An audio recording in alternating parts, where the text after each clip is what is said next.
I think Brian's in the stream. I can't see him because I'm over here doing shit behind me. I can't see him yet, but that's on your end. He's there. So I'll tell you what. Bring him You in. suck. You suck. I'm gonna bring him in. Hold on. No, you know what? You suck. You're gone. Bye bye. See, I got rid of him. There he is. There he is. I said, there he is. There he is. Ladies and gentlemen, welcome to the Poncho and Cisco show. The one and only Brian Pastoria, our friend from way, way back. Sorry it took so long, Brian. That's okay. We're all good. From legendary bands Adrenaline, DC Drive, star of TV, stage, and screen. Production, music. Also, the great Harmony Park Studios, which were downtown. Good to have you, Brian. How are you today? Great, Joe. Great to be here. Good to have you guys. I've been enjoying your show a lot. Thank you. It's the it's the most unorganized clusterfuck production on the planet. That's why I like it.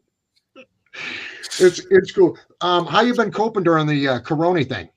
It's been good. You know, it's great having my boys here and we're hanging out and you know, it's definitely quite a unique situation, but all is good. Excellent. Poncho, I'm going to turn this over to you for a minute because I'm playing this video, damn it. I'll have it ready in a minute. So you take this thing over. I'll be right back. All right. Let's give our listeners a brief throwback of how you got started and how the family started and how you got into bands. First of all, music-wise, what influenced you as a kid right off the bat to get into music? Well, the first thing that happened to me was when the Beatles came on Ed Sullivan the very first time, and we were all in our living room at our house in East Detroit. Oh, you actually watched the actual show? Oh, yeah. It was a big deal because we had heard about that it was going to be on, and I had no idea really what to expect.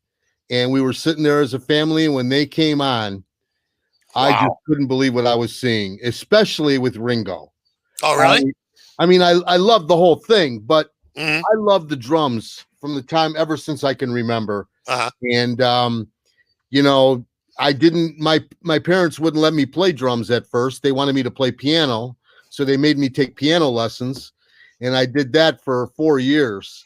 And, you know, my neighbor had a drum set, Frankie LaRosa, and it was I would go to the window at his house and look in the window while he would be playing his drums, and he would be playing the Beatles, you know? So, you know, just seeing Ringo on TV like that and seeing him play the drums, just the way he played, I love him as a drummer. I mean, I just think when I hear the Pete Best versions of those Beatles songs, and then I hear Ringo's versions, the swing that Ringo put in those drum grooves was just unbelievable. I've always known for years that people, you know, that are musicians and non-musicians would always make fun of Ringo. It's like, oh, you know, till they actually would have to try to play like Ringo on a song, and then they got it. Then they got it's like, wow, this is, you know, just same vision with Charlie Watts. Also, they all think it's so easy to play those licks. And boom, Ringo really had it. He had some stuff. Yeah, he really did. And, you know, one of the great drummers on this planet is right from Detroit here in Warren is Greg Bissonette. Yeah. And Greg's been with Ringo for like 14, 15 years now. We're trying. We're in the works of trying to get him on the show. We had Jason Hartless Jr. We had him on the show, and he was trying to get us Greg. I love Greg when he was doing the David Lee Roth stuff. Oh, that was an amazing time for him because that was one hell of a drum kit he was playing on those. Oh yeah, that was great. You know, and I knew Greg from when he lived here. The Romeo brothers, who were in Adrenaline and DC Drive. You know, we all grew up together from first grade on, and our families were friends. And the Birch family, Bobby Birch and Danny Birch, they were cousins of the Romeos. And Bobby Birch was best friends with Greg Bissonette when he lived here. So I kind of knew about them. They were the ones who initially turned me on to like Zeppelin in Chicago when that started happening in the late 60s, you know, and I was listening to the Beatles. You know, we would go over to the Romeos' house and Bobby Birch would say, Brian, you got to hear this new band, Led Zeppelin. Wait till you hear the drummer in this band. and then he put the first record on, and I couldn't believe what I was hearing. Wow. You know, and Bobby was in then Chicago, and hearing Terry Kath and, you know, Danny Serafini. You know, Danny Serafin was like the incredible drummer as well, you know. So the Birch guys, they turned us on to a lot of that music when we were young, you know, and Michael Romeo playing guitar, and, you know, then he got into the Zeppelin thing and really started getting into Jimmy Page, and, you know, so the whole friendship thing at the beginning there was awesome. And, you know, Bobby Birch went on to play with Elton John for a long time. You know, unfortunately, he passed away a few years back, and it was very heartbreaking. But that's how I know Greg. And when Greg and Bobby left Detroit, you know, Greg went to Texas, North Texas State, I think it was. It was a big music school. And so he went there, and then he moved to California, and then Bobby moved to California, you know, and over the years, they always said, Brian, you got to move here. You got to come here.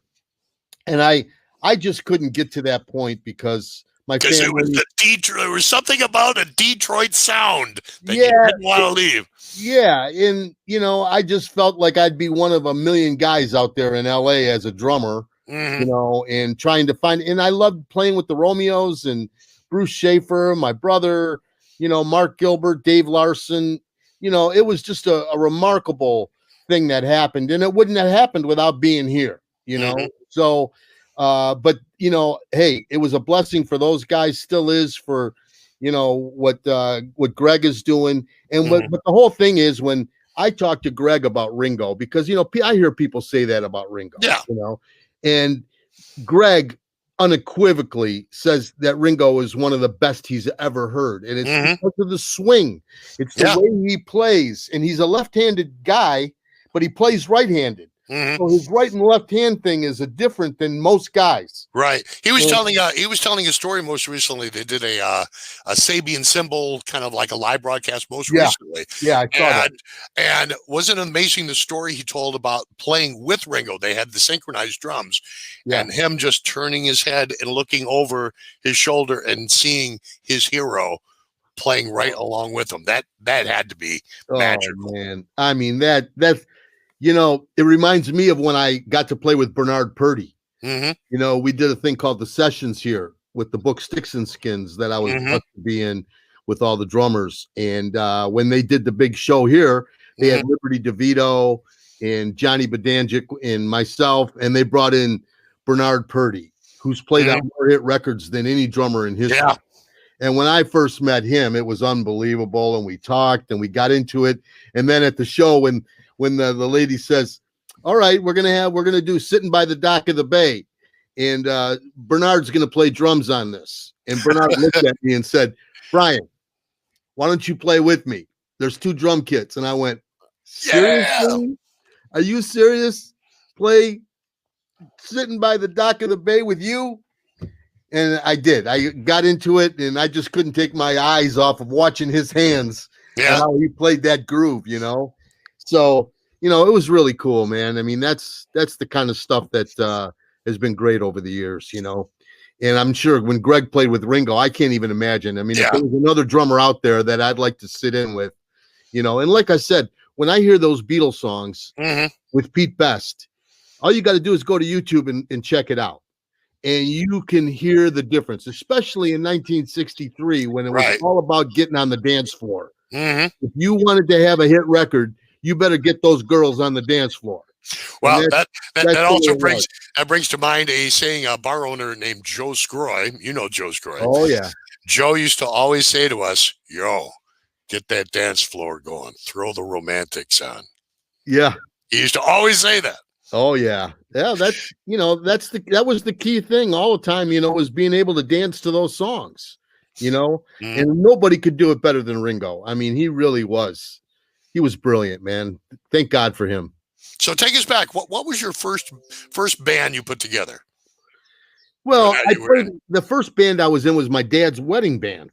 And, you know, I didn't, like I said, when I had to play piano for 4 years, and when I got in 8th grade, I told my mom and dad that I was going to quit school after 8th grade and get a job. I'm sure that went over real big. Well, they laughed at me because they said, you want to quit school? Why do you want to quit school? And I said, because I'm going to get a job and I'm going to buy the drum set. You guys keep making me play this piano and I want to play drums. and I have to go to Frankie's house next door and, play on his drums and get the Beatles, So I'm going to quit school and buy my drums. And they laughed. And then at Christmas time, I woke up and I went into the living room and there was my blue Slingerland Pearl set. And I couldn't believe it. I was so happy. And I started, immediately put the records on our big Zenith stereo, and playing those records and, playing the drums to them. That was it for me, man. I mean, that's what really got me going. And then I just played like crazy. They tried to get me lessons with Sam Tundo, who was in the Detroit Symphony. Right. And, I loved Sam. He played in my dad's band because my dad had a wedding band called the Blue Notes. And, he said, Brian, if you're going to play drums, you got to learn from Sam. So I took like 3 or 4 lessons from Sam, and he was, the paradiddles and the flam. Yeah. And it wasn't the Beatles records. Yeah, exactly. I told my parents, I said, listen, this ain't fun. I love Sam Tundo, but I don't want to take lessons. They said, you've been saying for 5 years you want to take drum lessons, and now we got you drums and we got you lessons with a guy in the Detroit Symphony, and you don't want to play. And I said, because I don't want to do paradiddles. I want to learn how to play. I saw her standing there. I want to do the Beatles songs. So they were like really upset, and they said, you have to go tell Sam that you don't want to take lessons anymore. And I said, no problem. So when I went to take my lesson, I said, Sam, I'm going to stop taking lessons. And he said, why? And I said, because I don't want to do what we're doing here. I want to play the records. I want to just listen to the records and learn the songs that I love. And he said, Brian, you're never going to go anywhere if you stop doing this. That's really, really super interesting. My dad and Sam Tundo were in the Army Reserve Band together. Wow. And played together for years. So I have a feeling my dad played with your dad and Sam in that wedding band. You know what? That's what your name is familiar because of, you know what? I think so. What did your dad play? My dad was a trumpet player. Yep. Tremendous trumpet player. He did because the other guy that was in the band was Jerry Ross was in the band, and Jerry knew your dad. Okay. Jerry played saxophone. So when they did some shows and they did some things, like they needed a trumpet, they got your dad. Yeah. Wow. That's amazing. I was with Sam on his boat a couple of years back, and he's a wonderful guy. But I couldn't imagine taking drum lessons from him. Well, you know what? He was really good. And I'll tell you what was a great thing is once I got the band going and I was doing the touring and stuff, I was working at Guitar and Drum Center over there on Harper and 10 Mile. And they just let me have a job and, just work there whenever I wasn't on the road. So it was cool. And, when 1984, 85, it was, I think, September 85, I was in the Up and Coming Drummers and Modern Drummer. And, I remember that. And it was like such a thrill to be in that magazine because I didn't miss an issue of that magazine. And when I got in the magazine, I was working at Guitar and Drum, and the guy says, Brian, there's a phone call for you. I said, who is it? He said, Sam Tundo. I said, what? I got on the phone and I said, Sam, how you doing? He said, Brian, I got to tell you, I was wrong. I said, whoa, really? He says, I got my Modern Drummer and you're in it. I never got in that magazine. And for me to say to you that you weren't going anywhere and now looking what you have done, God bless you, Brian. I said, thanks, Sam. This call means so much to me. To hear that from you just means the world, So it was well, he was in the DSO for like forever. Forever. Oh yeah. He's one of the master percussionists ever to come out of the city. He played on Motown Records. Back in we had a few cocktails and I made him play stuff with ordinary silverware. Yeah, silverware. It was awesome. He's a really good dude, and him and my dad were really tight. About a year before my dad had passed away, they had a reunion of the Army Reserve Band, and there wasn't a lot of these guys left. I don't know, maybe 10 of them. And they all got together, and I'm the youngest guy in the thing, and listen to all these guys go back and forth. You suck, and you suck, and Right. It was absolutely amazing. I now Scott, I missed some of what was going on. Mm-hmm. Well, we're building it up from when he first started. He actually saw the Beatles on TV on the Ed Sullivan Show, playing the wedding band, and now we're building it up and stuff to his first couple bands, and then the explosion. All right. Well, the first band I was in. Yeah, what were you gonna say, Joe? No, go ahead. I'm ready. Well, the first band I was in was my dad's wedding band. Because when I was in high school, I was just, my mom and dad had divorced, and it was really tough on us. And then my dad got with me and said, "Listen, our drummer's leaving, Joe Abbott, and we need a drummer. And I wanted to see if you wanted to play in the wedding band." And I was like, "Cool. How much do you pay?" Do you play the Beatles? Yeah, they did actually. Oh, cool. There you go. You at least had something. So they said, they invited me out, and I started doing that. And they were always saying, Brian, the most important thing that you can do in this band is keep those people on the dance floor. That's the number one thing. And I was like, hey, great. So I really got into that groove, and I did that for about a year and a half, just playing every weekend, making sure they were on that dance floor. And I would play all those wedding dance songs and all that kind of stuff. And it was really great. And, I did that. Now, how old were you then? I was 17, 18 years old. All right. Excellent. So it was different having a young guy in a band like that. A lot of the people that were at the places, they would come up and, say some stuff to me, like, hey, good job on those drums, and it was cool, and I never in a million years would have thought that I got the band going.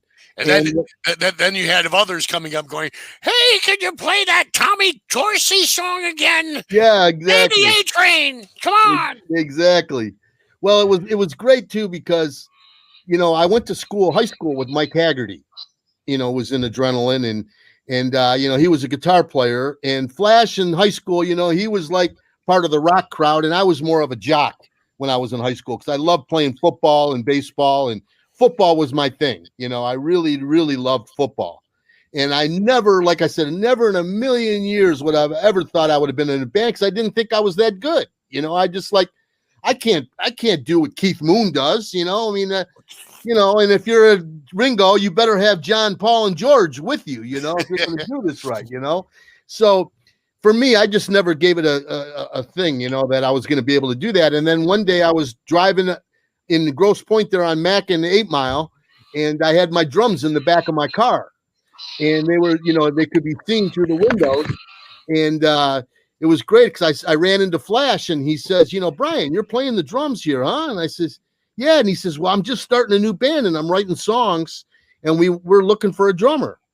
And I was like, you're writing songs? Like, you got songs, and they're good. And he says, yeah, why don't you come and check it out?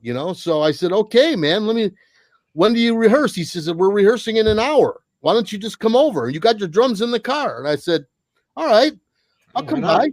So I went there, and he started playing me a couple of these songs, and I was like, wow, these are good songs, Flash. I really like this. And we sat and we jammed, played some Uriah Heep by Steel. We did Stealin' by Uriah Heep, and, rock and roll, what was it? Rock and roll music, and, a few other songs. And he said, Brian, you got to do this. And I'm like, so I would just join the band, and, you want me to join the band, and, and so we got into it, and I loved it. And then I had to tell my dad I was going to leave the band. And I told Flash, I went to grade school with some amazing musicians. Mm-hmm. And I, said, you got to meet Mike Romeo. He's phenomenal. So we got in the car. Mike was a junior in high school at East Detroit High. And we got in the car. We went to his house. His mom was cooking pasta on the stove. And, Mike says, what are you guys doing? And I said, we just started a new band. And, we really could use a great guitar player, And he's like, well, I'm still in high school. I said, so it's going to take a little while to get this going. You go to school during the day. We don't play until at night. So what's the big deal, And Mrs. Romeo was just looking at me, Brian, what are you doing with my son? And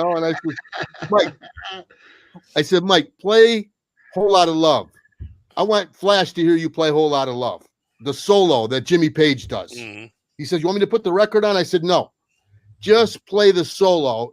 The music's in your head. Just play the solo. And he played that solo like he was Jimmy Page. At 16 years old, 17 years old. And yeah, exactly. So I'm like, oh my God. And Flash just freaked out. So then we got Romeo in the band. And then we said, hey, man, the other guy I went to school with is Bruce Schaefer. He's a bass player. And Paul Finazzo, I'm playing with him at church now. And Paul's a legendary bass player himself. I said, we'll never get Paul Finazzo because he's already touring with all these artists. And, at 18 years old, 19 years old. And so I said, let's get Bruce Schaefer. And then Bruce got in the band. And then we started playing and recording. And then Jimmy Romeo joined the band. And then we started doing, with the sax. When we first got the set, we had 2 guitars, bass, drums, and lead vocals. We were like an Aerosmith, Rolling Stone band.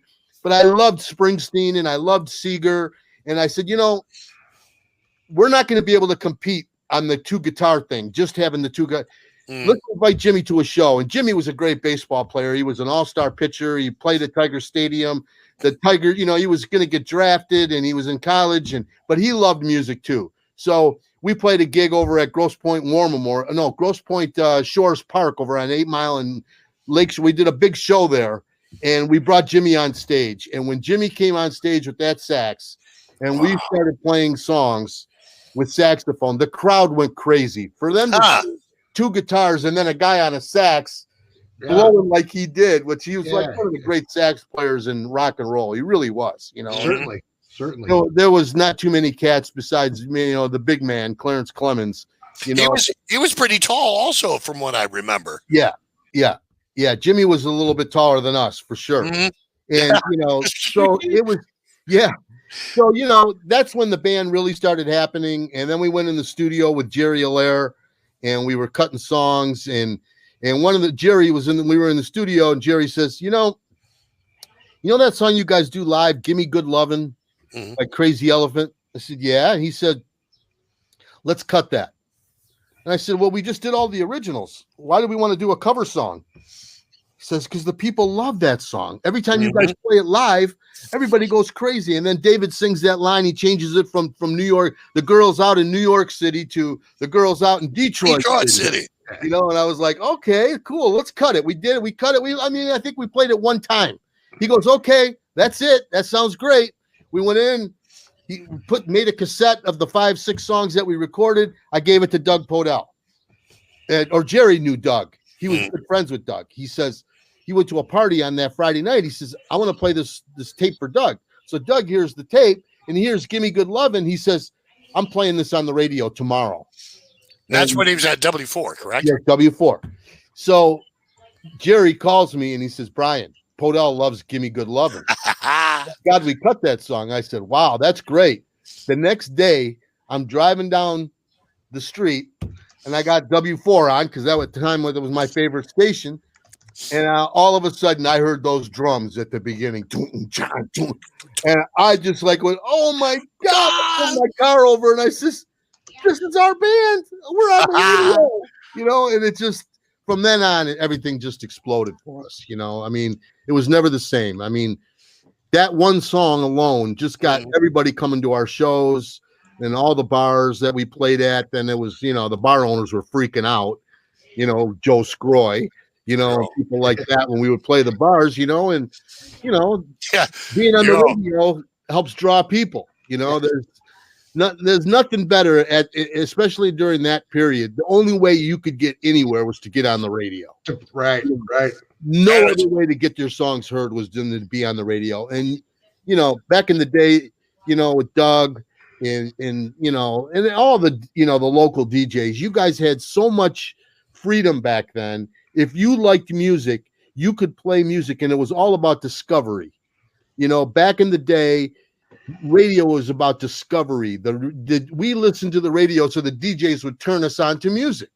And that's what you guys did back in the day, Scott. It was, it was, part of your gig, and, so when we got on the radio, that was it. And, and then we met, doing the shows and playing Belle Isle and doing concerts. And then, the different artists would ask, when they would come to Detroit, they'd say, who could we get to open up for us? And the, radio guys would say, hey, Adrenaline would be a great opening act, and it was like, wow, this is great, and so we started putting records out, and, we put our EP out with Don't Be Looking Back, and, touring, went down in Texas, and, the state of Texas was in love with Adrenaline. And so they would play Don't Be Looking Back and Angel in the Day and I Need You. And, and then, MTV was happening. So, Angel in the Day got on MTV and then that started happening. And then, 38 Special was like, hey, we need a band, and Cheap Trick. And, then the big thing that happened was we got a deal with Rockshire Records. And they said, okay, we're going to do your first album. And, we're going to do the deal. Who would you guys want to produce you? And I had just heard Peter Criss's solo album. And I knew Peter wasn't the greatest drummer in the world. But when I heard his record, I was like, oh my God, this is the best record of all four of the guys in Kiss. And Peter's singing, and the songs were great. And they had an R&B thing. That was what the thing about Adrenaline, I think, was we had that soul thing. We would Otis Redding, Sam Cooke, Jackie Wilson, Motown. That was our big influence. We loved Zeppelin and all those bands, but our influence, like back in the day, was a lot of the R&B and soul music. And we took that and gave it a rock kind of edge to it, put the rock groove to it with the sax and with all our singing guys in the band that could sing. It was a great thing. So when the guys at the label said that, I said, who produced that Peter Criss record? And they said, Vinnie Poncia. And I went, Vinnie Poncia? Oh my God. Vinnie Boom Boom Poncia. Exactly. He worked with the Beatles. Yeah. He worked with Ringo. He worked with George Harrison. He did this. And then when I did my research, I found out that he worked with the Ronettes, and he was with Phil Spector, and he was a songwriter, and he was a singer, a songwriter. He was in groups, the a cappella groups. And so I told the guy at the label, I said, they mentioned a bunch of, I said, we want Vinnie Poncia. And they were like, Vinnie Poncia? Huh? Why do you want Vinnie Poncia? I said, listen, you asked me. This guy made a great record. Yeah. If this guy made a great record with Peter Criss, just think what he can do for us. He's doing. Right. We need him. Exactly.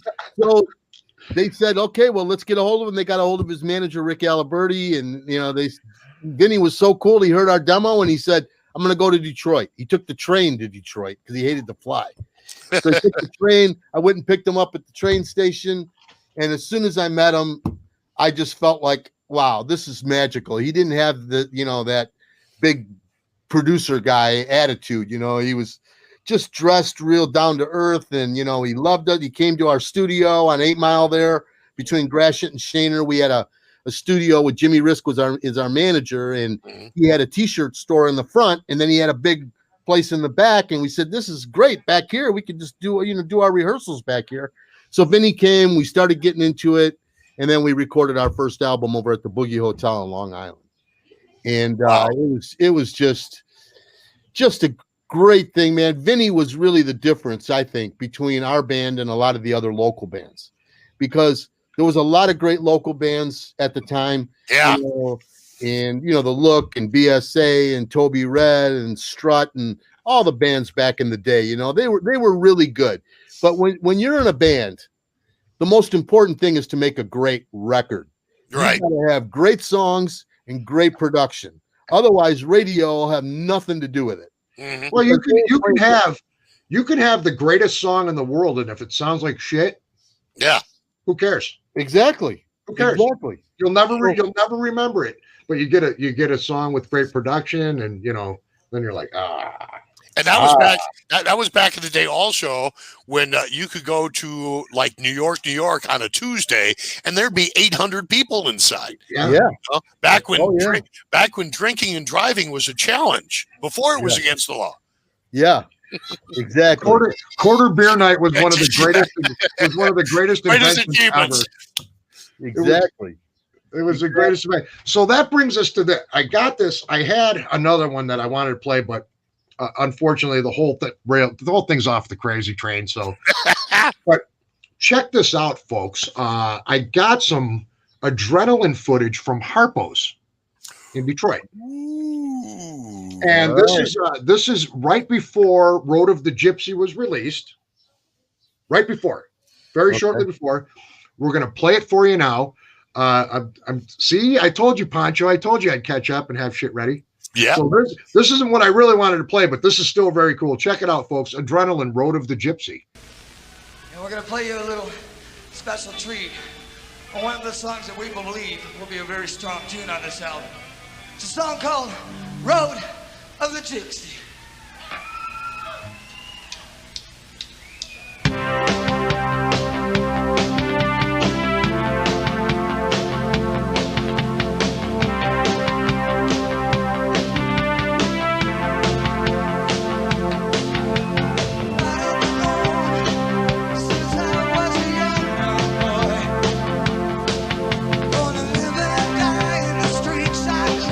When I was alone,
So how's that for music video fans? Wow.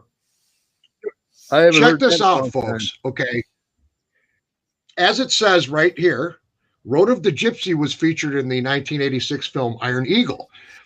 Now, I had, at the time, I was in the Navy when Iron Eagle came out. And before I went in the Navy, I spent most of my time partying at places like the Ritz in New York, and going out and hanging out with Adrenaline and Strut and Seduce and all the great Detroit bands. And Iron Eagle, we had it piped into the ship on the closed caption. They brought it in when it got released, and the song comes on. I'm like, holy shit! I know these dudes, And it was so cool to see, because you're out in the middle of nowhere. You have no idea what's going on back home. Mm-hmm. And I was so excited. I was like, man, how cool is that? And I remember we had this little room where we all gathered, to watch movies and sit around and bullshit and whatever. And it come on, I was like, man, I said, you guys, man, none of you guys ever seen these guys live, and I'm telling them all the stories about shit that went down. It was very exciting for me. So. Wow, that's so cool. That's a great story. It's awesome. So, there it is. Adrenaline, Road of the Gypsy. For those of you who just fell off the turnip truck, we're hanging out with our pal Brian Pastoria, and we're in the Adrenaline days. We're doing a This Is Your Life with him, is what we're doing. Oh, he's got the Adrenaline shirt on. Oh, awesome. Oh.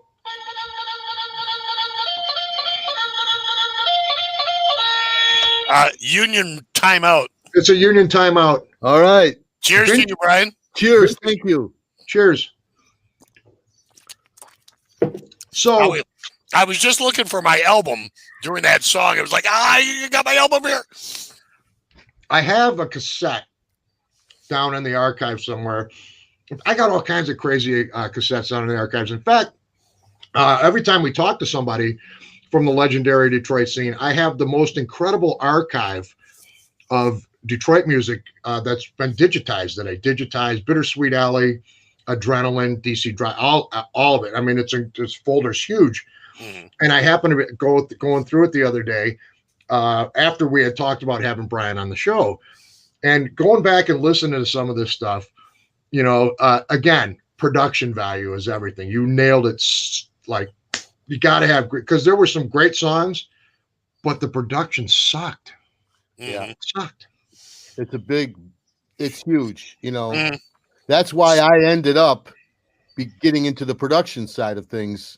Yeah. When I got through with the band, I got into the production, and now I'm into the new media marketing. Mm-hmm. Because no matter what kind of music you make, no matter how good it is, even when you do have the right production and you do have the right record, and it does sound great, like we did with Dave Mason and Aretha Franklin and all this stuff, and the Velvet Hearts and all these records we made over the years, when you're sitting in the room and you just love what you hear and you're like, oh my God, this is great. How are they going to hear it?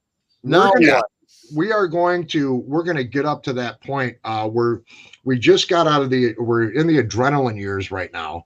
And Adrenaline, you gotta forgive me. Usually I'm a little more astute on these things. How long was Adrenaline officially a band? Well, we started in 1977 and we went until 87. Okay. So you got a good 10-year run out of it. Yeah. And when, listen, we probably would have never even disbanded if there wasn't a lot of the issues. I mean, our first singer, David Larson, he ended up dying, and it was a suicide right when Gimme Good Lovin' was happening. Mm-hmm. And one of my favorite bands after, during that time was the Rockets. Yeah. I loved the Rockets. I thought they were the ultimate Detroit band with McCartney and Danzig.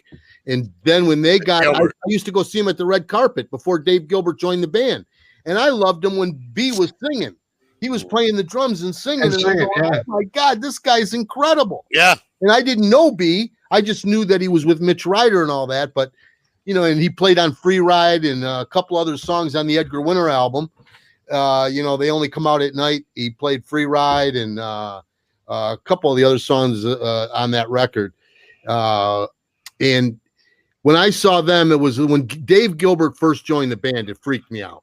I couldn't believe how great of a singer he was and the charisma he had. And it was like, oh my God, the Rockets finally, they got it all going on now. And when that happened, it was like, a really, really a big deal, that was a game changer. That was a game changer when he joined the band.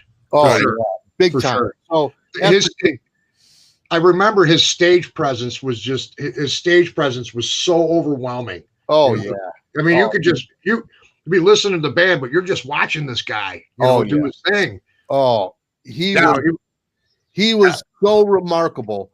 And then, when David died, we were like, what are we going to do now? David was a star. He was a great guy. He just came from a tough situation because he was an adopted kid, and the drugs didn't help. And he really felt like he was going to let us all down with all the great things that were happening. And he just said, I got to go. I don't want to let you down. Stay the best. Fuck the rest. That was what he wrote in the letter to us. I love you guys. And we all had family, 2 sets of brothers in the band, and he was adopted, didn't know his parents. Really, really tough. And, when he died, it was like we thought it was going to be over. And, and somebody told me, we did a few auditions, and somebody told me, Dave Gilbert's brother? And I said, he's got a brother? And he said, yeah, he's actually jamming with Joe Perry. When Aerosmith broke up, Joe Perry had Mark Gilbert was singing with him. And when I heard it was Mark Gilbert, Dave Gilbert's brother, and that Joe Perry was singing with, Joe Perry, I'm like, how do we get a hold of this guy? Right. And within days, we got with him. He came to our rehearsal studio, and we immediately connected. And the great thing was when he started playing the songs that he wrote. And he had written a few great songs at that time, and we started jamming, and it was just it just clicked immediately, and we were back. We were immediately back with a great new singer, and that's when we started with Mark in 1980. Right after Dave died, actually, and then we started over again. And that was a big thing. Yeah, I never got to see the band. With Dave, of course, I was too young, and that was most of it, so I couldn't get into place. But I do remember the first time I saw the band, and I was like, "Yeah, this is the real deal, man." And so you had a 10-year run, in any era, incredible. And the Beatles had 10 years. And to do it under, to have that adverse circumstance and to lose Dave, and then come up with another incredible singer. It's almost Van Halen-esque. Yeah, it was very, very a very blessed situation, man. What happened with all that. And we went on, and Mark had his issues because Dave and Mark, had the same issues with the drugs. They had parents that were deaf mutes. Both their mom and dad were deaf mutes. And both of these guys could sing like nobody else. And it was like, how do you have parents that can't talk or hear, and you guys got the best ears and the best voice? Well, it's because they could sing all they wanted, and nobody could tell them to shut up because they couldn't hear them. Exactly. And they we don't know what they're doing. They're doing this, but who knows what's going on, right? Yeah, it was incredible. And when we did that, and we had the record thing happened, and then we put out the first record on MCA, and it was Faraway Eyes. It was actually on Rockfire Records. Faraway Eyes was the first song before Road of the Gypsy that really took off nationally. And Rockshire, the owners of Rockshire, they were a subsidiary of MCA, and the owner, Rocky Davis, his wife, she was embezzling money from Hughes Aircraft. So they had the record label, and she was embezzling money from Hughes Aircraft to fund the label. So I'm like, I had no idea until all of a sudden they said, okay, the record is now with Faraway Eyes is under receivership because it's an asset to the company. So we have no more money for promotion. Oh, jeez. And we were like, oh my God. Payola, I mean, for embezzling. Oh my, how did we get in this shit? And then we're going through the stuff with Gilbert, and we just kept it together, and we said, listen, we got to go back to New York to the Boogie Hotel. Let's record some of the new songs, and maybe we can get something going with the new songs. So one of the songs we did was Road of the Gypsy with 3 or 4 other songs. And then when Capitol Records, the guy at Capitol Records heard the song, he said, oh my God, we're doing a movie with Lou Gossett Jr., and this song is like the theme song for the movie. Do you guys have a deal? And we said, we don't have a deal right now, but let's see what happened. They said, well, they turned it on to the people that they were doing the movie, and they heard the song, and they went, this is the theme song for the movie. And so we were like, oh my God, this is great, and so then Capitol said, well, maybe we should do a deal. So Jimmy Risk went immediately back to MCA, who was the parent company, and said, how can we do this where we can take some new songs and re-release the old songs, put it on a new record, and, would you guys be interested in doing a deal? Because Capitol wants to sign them, and if I don't have an answer by tomorrow, I'm going to do a deal with Capitol. MCA, Richard Palmese, and Irving Azoff, they said, no, we're doing the deal. We're doing the deal. Don't sign with Capitol. The record will come out. The movie will be on the soundtrack. We'll promote that. We'll do the new album, and we'll call the album Road of the Gypsy instead of American Heart, which was the first record. And we'll take and remix some of those songs and put Road of the Gypsy and Summer Nights on the record and re-release it. And we were like, oh my God, this is great. So we did, and that's when we toured with Aerosmith and 38 Special and Cheap Trick and Stevie Ray Vaughan and all these great bands. And we were on the road touring all over North America with our favorite bands and getting a great reception. Road of the Gypsy was charting. We're on the charts with Bruce Springsteen and Aerosmith and all this stuff. And we just kept jamming and going and going. And we did that for almost a year. And I woke up one morning and I was having coffee, and I put the TV on, and they said, oh, there's a payola scandal happening at MCA Records. And Richard Palmese and Irving Azoff are brought into in a new investigation for payola. And I was like, you gotta be kidding me. Not again. I called Jimmy Risk, my manager, and I said, Jimmy, I just saw Irving and Richard on the morning news. They just got into a payola scandal for radio payola. You said we had all this equipment that we were supposed to get. We didn't get. It was $150,000. And that was the money that he said, Brian, I said, you gotta be kidding me. This cannot be happening. That's and sure enough, we found out there was no more money. They were stopping the promotion. And again, Mark Gilbert with the drug issues, that just went to another level. And I didn't even know what to say. I mean, going through everything we went through with the first thing, and then the embezzlement, and now this payola, and all the issues that Mark was dealing with, and we really wanted to try to help him whatever way we could. And it was just, I was still a pretty young guy, and I'm like, I don't even know what to say, what to do. This is just beyond unbelievable. Yeah, I don't know how I would react to something like that. I'd be tripping balls. It was beyond unbelievable. I couldn't even believe what was happening. And, really at that point too, it was my faith in God that really helped me get through all this, because otherwise I would have been, into the whole idea of maybe this is all wrong, and maybe, I'm doing this all wrong, but it didn't. I said, we got to keep the faith.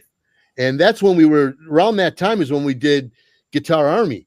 Right. Yeah, I remember that. And Podell put that together, and I was, really blessed to be one of the house drummers with Chad Smith and Gunner.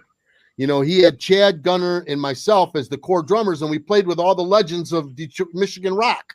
Wow. And we did that whole Guitar Army thing. And the big thing about the Guitar Army, I mean, meeting Dick Wagner, and doing all that was just, I couldn't even believe how great that was. Meeting all my heroes in music, and then playing drums on their hit songs, and then a couple weeks before the show was going to happen, Doug calls me up and he says, Brian, we got a headliner. I said, "Who's that?" He said, "Mark Farner." And I was like, whoa, Mark Farner, because Grand Funk was one of my favorite bands. Donnie Brewer, the whole thing with Grand Funk. And I'm like, so is Grand Funk gonna, because Mark left Grand Funk at that point. And I was like, okay, so we're playing the Grand Funk hits with Mark Farner. He said, yeah. So we did the rehearsal. Farner came in. I couldn't even believe I was seeing the same room as him, because that was my second concert I ever saw, was at Cobo with Grand Funk. I was in third row, and I couldn't believe what I was watching. Wow. You know?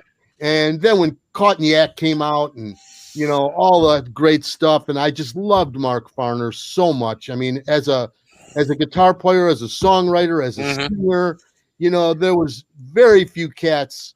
I still can't believe that band isn't in the Rock and Roll Hall of Fame. I know. It's beyond unbelievable. You know, Brian, we've discussed this on several occasions, and this whole Rock and Roll Hall of Fame thing. Yeah, and we figure, I don't know. I think while we're down in Corona, we should just go down and close that joint up down in Cleveland, grab all the shit that we want, bring it up here, and we open up one in Detroit where it should be. No. They can. You got a better idea? Cleveland. They can keep it in Cleveland. Okay. Yeah, we're already working on something that I think is going to happen. Okay. And I don't really want to say it all here. I'm not going to tell you who, where, what, how, but Detroit is not the place for the Rock and Roll Hall. Come on, break it on our show. Nobody's watching. Detroit, he's right, you know. Detroit is not just rock and roll.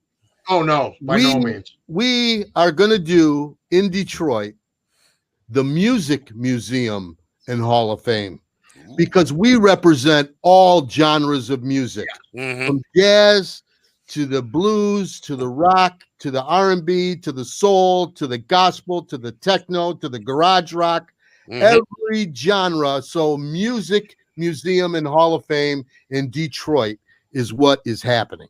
I'm so glad that you included the techno in that. I mean, that's really proud we're the birthplace. Well, the birthplace is right here in Detroit.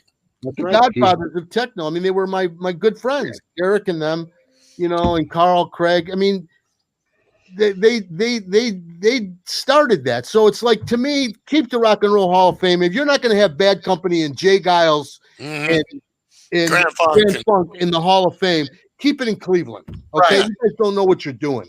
Right. And we're going to do it here, and we're going to do it right. I like that idea. And of course, with the upcoming expansion of the Motown Museum. Yeah. Yep. That's going on. That's going to be, I happen to have inside information on that, and I've seen the stuff that's going to happen there is just incredible. So you put those two things together, and hey, Cleveland, go fuck yourself. Yeah, I mean, that's the best way to say it, right? By doing what we're doing. Sure. And really what Detroit needs to do, and what Rochelle Riley, that's why I was so excited about Rochelle Riley being named the Director of Arts, Culture, and Entrepreneurship in Detroit, because we have never given the focus on the music and the arts that have come from our city. We always talk about the car industry and all these other things. But the biggest thing around the world, when I've gone to Australia, and when I went to Bali, Indonesia, and I was in Hong Kong, and I was in Europe, and I was at the in England, in Liverpool, and all these places. When they said, "Where are you from, Brian?" "I'm from Detroit." They didn't say, "Oh, the home of the Mustang." They were like, "Stevie Wonder. Oh my God, you guys are the Four Tops. You guys are Bob Seger. You guys are, come on, man." They didn't talk about anything but music. Ted, all that. I mean, it's just the music is, and it's because of the car industry. That's the reason. 100 years ago, when Henry Ford started what he started here, it brought people from all down south and around the world to Detroit for jobs, and they hated working in the factories. So where did they go? They went to Paradise Valley, and they were hanging out watching John Lee Hooker and Jackie Wilson and Sam Cooke and Otis Redding, and all the people were going, "Oh my God, what is this? This is insane." And so that's when all of this really came to light. When the Beatles did their first album, they had 3 Motown songs on it. Right. Yeah, isn't that amazing? That's amazing. I mean, it's unbelievable. But that's what our whole thing about our culture and our heritage here in Detroit is all about, the music and the arts. It really, really is. And so that's why I got into this with Howard Hertz and Adrian Tanan and, you know, Ralph Armstrong and some really great people, Angel Gambino. We got some really great people together, and we've got a group. I've been talking to them a lot lately, and I don't want to say anything about it happening until they tell me they got the money in the bank. And they're telling me that it's happening and it's on its way. So well, a lot of people don't realize the depth and the scope of all the music that's come out of here, out of Detroit. I'm still, there's stuff that I still learn every day, things that I never knew before. And listen, I have to do this in my life. You know why? I was so blessed to be friends with Maurice King, who was the musical director at Motown Records, and Charlie Pops Atkins, who was the choreographer. And I got to know Beans Bowles and all these people. And Mr. King was the one who really opened up. When in the mid 80s, when we were doing our adrenaline thing, we used to do an a cappella song. And when he heard us do the a cappella, he freaked out. And then he got Beans Bowles. He told them, tell Brian Pastoria to call me. So I called him and he told me who he was. And I'm like, oh my God, this is incredible. You were the music director at Motown? And I said, what else did you do? He said, I did all Jackie Wilson's records. Wow. I worked with John Lee Hooker. I was doing stuff with the at United Sound before there was ever Motown. And then he started telling me all the stories and about, you know, Jackie Wilson. I mean, come on. If there was no Jackie Wilson, there would be no Michael Jackson, Prince. I mean, come on. He was James Brown learned from Jackie Wilson. With no Jackie Wilson, the Statue of Liberty would have never saved New York City in Ghostbusters. Yeah. Oh my God. That is great. I love it. But that's how I learned about all this stuff. And I heard it directly from him. You know, Mr. King was, you know, he was an incredible, incredible man. I'm glad I'm talking about him on this show because he became a dear friend of mine. And I know they celebrate Motown and Berry Gordy, God bless him. But without Maurice King, without Maxine Powell, without Charlie Atkins, and without Barney Alis, who just passed away a couple weeks ago. If there was no Barney Alis, there would have been no Motown. When Barney first came up with that, see, Berry Gordy worked for Jackie Wilson, and he did all the hits for Jackie, the big hits, and Berry didn't get paid. And back then they wouldn't play black music on the radio. So they had to take the radio, and again, I knew Vince Maley, who owned the jukebox company. He was a dear friend of mine too, and he knew Mr. King, and Mr. King told me about Mr. Maley, and Mr. Maley told me about Mr. King, and he said, Brian, they wouldn't play black music on the radio, so I started a jukebox company, and I had 28 states with jukeboxes in them. And guess what? All those white people were freaking out about the black music, and they wouldn't play it on the radio, so they would go to the restaurants and the bars, and they would load it up with money so they could hear these songs. Because there was no fortune. He had to make a fortune. Unbelievable. The jukeboxes were the key to the whole thing. And he said Berry Gordy, when he worked for Jackie, he was on the assembly line. And he wanted to start his own company, have his own publishing company, his own management company, everything under his roof. But he hired Barney Alis to be the main guy. And he told Barney, and I was friends with Barney too. Barney, here's the deal. I need to, number one, get the songs on the radio. So if you can get them on those radio stations, that's number one. Number two, I need to get paid. And you are the only guy that can bring both of those things, and you need to come on board with my company. They don't talk about Barney Alis very much in the Motown thing because Barney was the guy who got him on the radio and got paid. And Barney never wanted to be out front. He said it was Berry. When I met Barney, I said, Barney, if Berry Gordy didn't get paid and he didn't get those songs on the radio, there would have never been a Motown. Simple as that. Wow. And he said, well, that's a movie waiting to happen. Yeah. You know, folks, you're hearing stuff here that many of you probably have never heard before. This is an incredible story. Of course, everybody knows Berry Gordy, right? You know, figurehead of Motown. But now you're learning that the story behind the story is always better than the story. That is the key. The story behind the story. Is always the story. So there needs to be more behind the stories. Does that make sense? Well, absolutely. And, again, one of the things that I'd like to pull off here is a movie about Barney Ailes and Maurice King and Charlie Atkins and Maxine Powell, because they were the people that were behind the history that was made at Motown. That would be one of the coolest movies ever. Oh yeah. And it's something that should be done, and somebody needs to get on it. And apparently, you're thinking about it, so somebody's on it. We're on it. I'm already talking to people about it. I'm already talking to movie people about it, and the people that are funding the museum. When my conversations with them, and I brought up this movie idea, and the other one in the movie is Rosalie Trombley. I mean, that's a movie in itself about Rosalie, because she was in the radio's business when it was nothing but a bunch of guys running everything. Broke records left and right. Broke them left and right, and she was playing the black records when nobody else would play them, and she didn't care about what color the musician was. She just wanted to know that it was a great song. Right. And Rosalie Trombley is I heard when I met the radio promotion guys who were busted in the payola thing eventually, but when I first got to know those guys, I heard what Rosalie was like when those guys would walk into her office. She'd be smoking a cigarette at her desk, and they'd say, well, we're going to play. This is the record we want you to play. And she goes, like with Elton John, I'm not going to play, I'm not going to play Love Lies Bleeding. There's no way. And they were like, well, you have to. That's the single. She said, no. Detroit is our main audience here at CKLW. I'm playing Benny and the Jets. They're going to love Benny and the Jets. And they were like, you can't do that. She took her cigarette and she flicked it at him. She said, watch this. And next thing you know, it was going through the roof. And the story of how she handled the independent promotion guys at radio, and they would come in to make her play what they thought was the song, and she would say, no, that's not the song. This is the song. And she was right every time.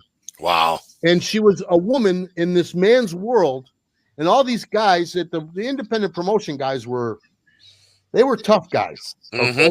Yeah. You not mess with them. And to be a woman in 1966 saying, go. She was incredible. And that would be Rosalie. God bless her. That'd be a great standalone one too. Yeah, it's gonna happen. It's gotta happen. So let's a great story. Let's jump back to 1987. And what was take us to the end of the Adrenaline days? Well, what happened was the Guitar Army, back to that. When we played with Mark Farner, Mark and I hit it off big time. I mean, he was like, Brian, you're playing these songs right. And I said, well, thanks, Mark. I love Donnie. And I would not play these songs unless I played them just like Donnie played them, because the reason why those songs are great is the way you guys played them. It wasn't just the song. It was how he played those drums, how you played those guitar riffs, how you sang, all the, the arrangements, all that was the key to the whole thing. So if you don't play it if you don't play those songs like they're supposed to be played, you're not going. He says, Brian, you're right on. So we got into it, and he gave me his phone number.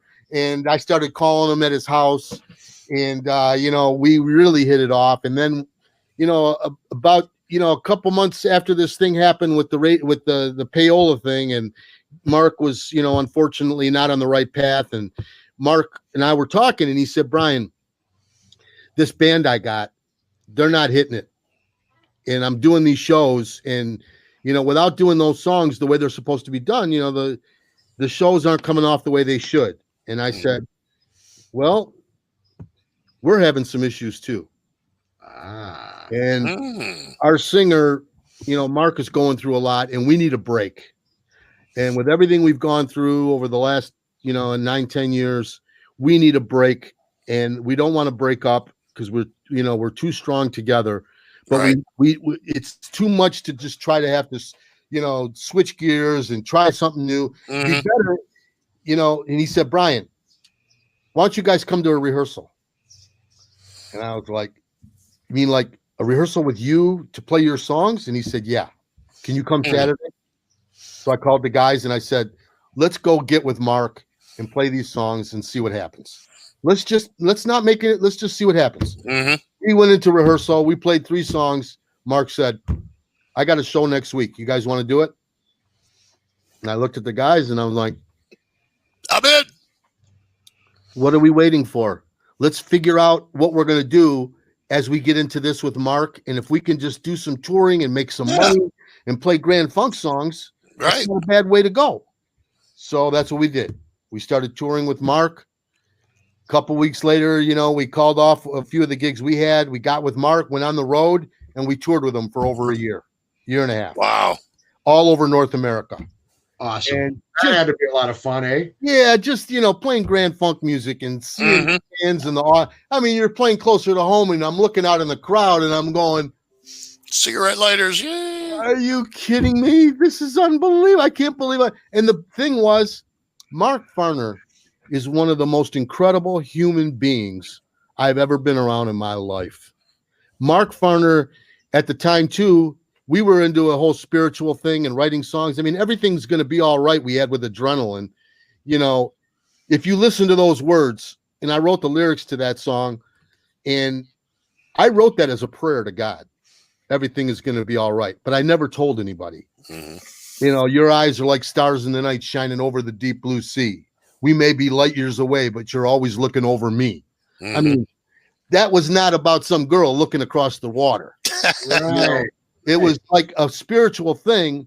And, we had a song, Working for the Wind that it was like and then, Farner heard it and said, man, we should maybe do this as Working for the Winter, because he was doing spiritual songs. So Mark and I got really close, and I could see the way he was after the shows we did, and the people that would come in. He would always meet with the fans after the show. They would come in the dressing room, or they would have a meet and greet. And, I would just sit there. I mean, they didn't want to talk to us, so I would just sit there in the room, and I would see the way he was with all these fans. Everybody, oh my God, Mark Farner. Oh my God, Mark Farner. I'm like, this is, and the way he was with everybody, signing autographs and giving hugs, and, just the way he was as a person. I said, wow, really? He's a big star like this, and he's one of the greatest bands of all time, and he's this nice, he's this good to his fans. Him and I today we're always in touch. We're still dear friends. I got some ideas with Mark Farner too that we're going to be pulling off here with the new thing that we got going on in the music side. But, Mark Farner, that was like the break we all needed to get with Mark. And after doing that for a couple of years, I had Jimmy Romeo came up to me and said, Brian, I met a guy, he's 19 years old, and he sings his ass off. Yeah. And I was like, okay. And he says, we heard he's Mark's son. And I was like, Mark Farner has a son? And he said, yeah, his name is Joey Bowen. And I was like, you haven't told this to anybody, have you? He said, no. I said, please don't say that. So we talked to Mark, and at the time, Mark didn't know that it was his kid. And he said, yeah, I know Joey, but he's my cousin's kid. And we were like, okay. And he said, I know who he is. So long story short is we finally told Mark, he said, listen, we're going to put the band back together again, and we're going to have Joey as the singer. And Doug Cahan is our bass player. So he was like, hey, you guys got to do what you got to do. You're still young. So I know that you had a dream, and, it's a beautiful thing. So we hugged and we did our thing with him. And then we started rehearsing with Joey and Doug. And, we were called Adrenaline for the first few shows. We did one big one at the Hart Plaza. And it was the new Adrenaline. And it was just, the response was incredible. And we got with Joey and Doug, and we started writing new songs. And, I just said to the guys too, I said, this is not Adrenaline. Mm-hmm. This is, we did Adrenaline. We went through all that with Adrenaline. This is a different band. And we were trying to come up with a name. And really, it kind of stemmed from the MC5. Mm-hmm. We said, I like MC is Motor City 5. Mm-hmm. And maybe it would be cool to be DC Drive, Detroit City Drive, Cars. Okay, that's it. We're now DC Drive. Let's go. Poncho? That's amazing. It's brilliant. It's absolutely freaking brilliant. Mm-hmm. Brilliant. It was, and then we started doing the DC Drive and the radio. We did some recording, and Vinny Poncia, again, that's when I met Barney Ailes. And Rosalie Trombley were starting a new record label called AEM Records. So Barney and Rosalie came to see us, and they fell in love with the band. And I'm like, Rosalie Trombley, this is unbelievable. I heard so much about you over the years. This is incredible. She said, well, thank you, Brian. My son is the head of A&R at Capitol Records in Canada.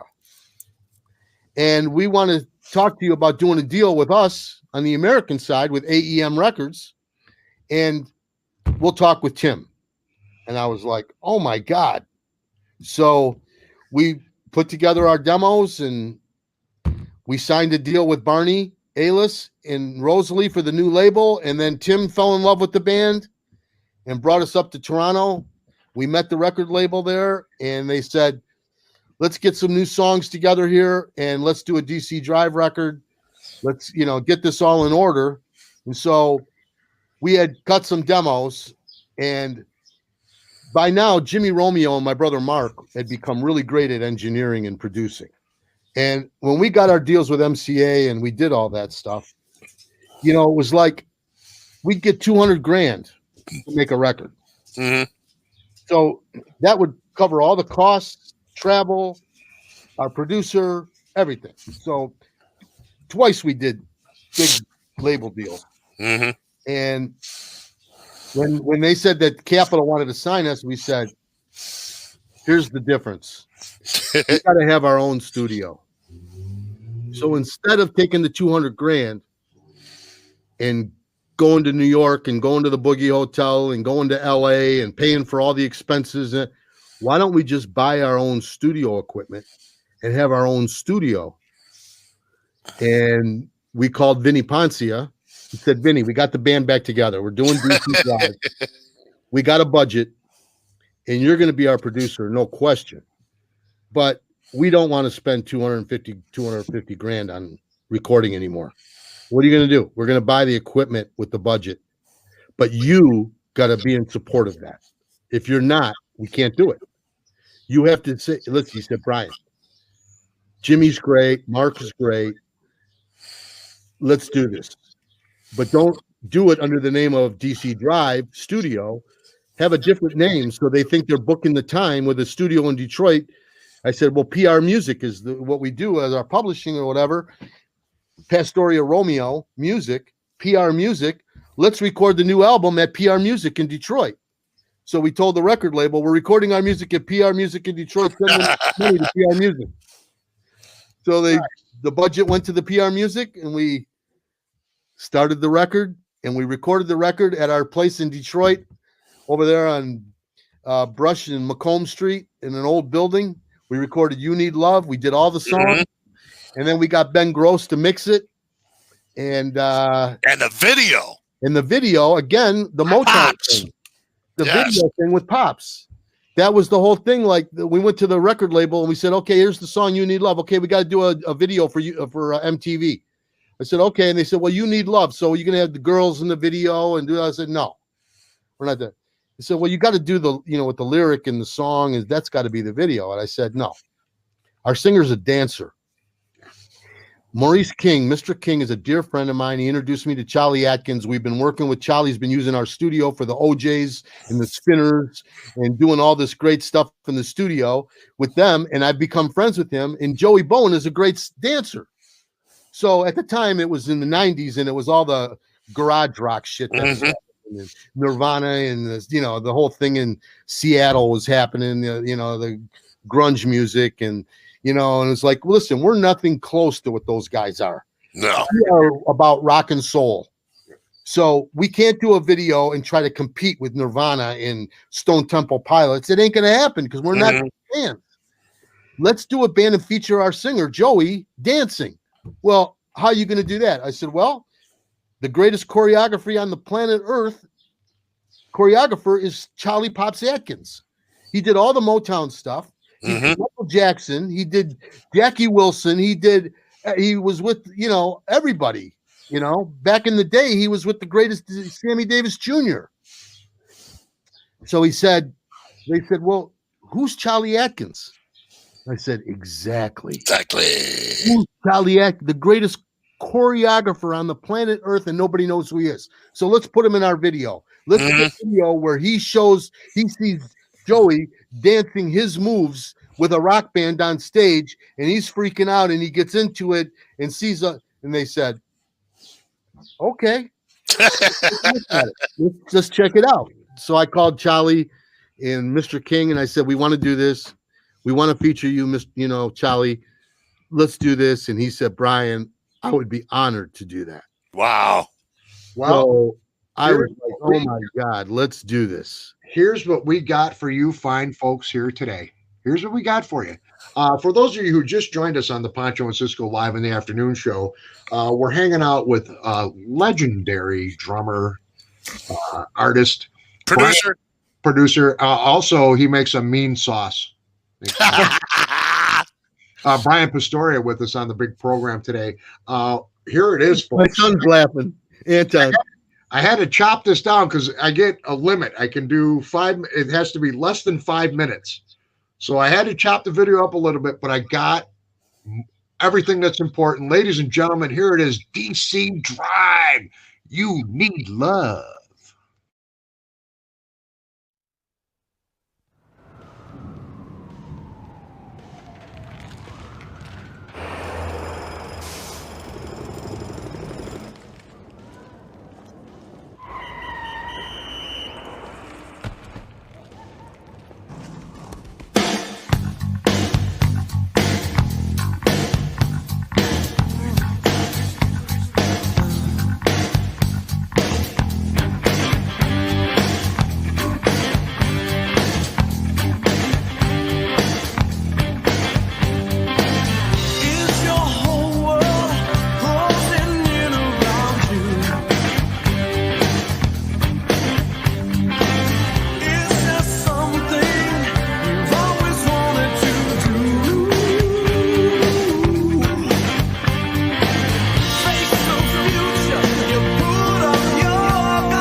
I do, don't you? You love like I do, don't you? I've been doing everything, baby, can't you see? It's just the way love's supposed to be. When you walked up to me, baby, you gave me the sign. I know, baby, what's on your mind? You need love like I do, don't you?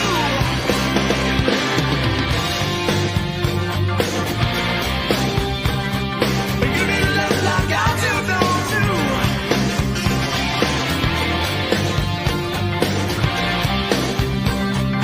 You need love like I do, don't you?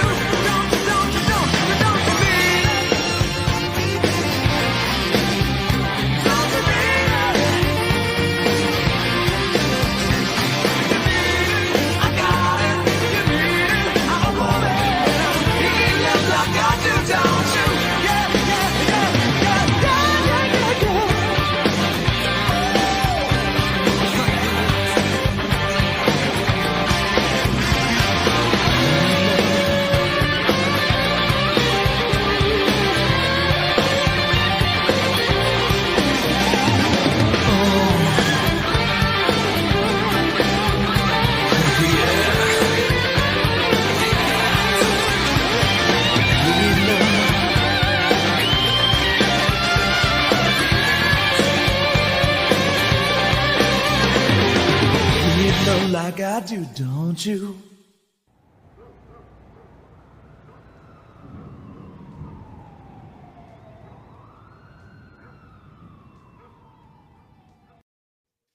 How's that for video music fans? Wow.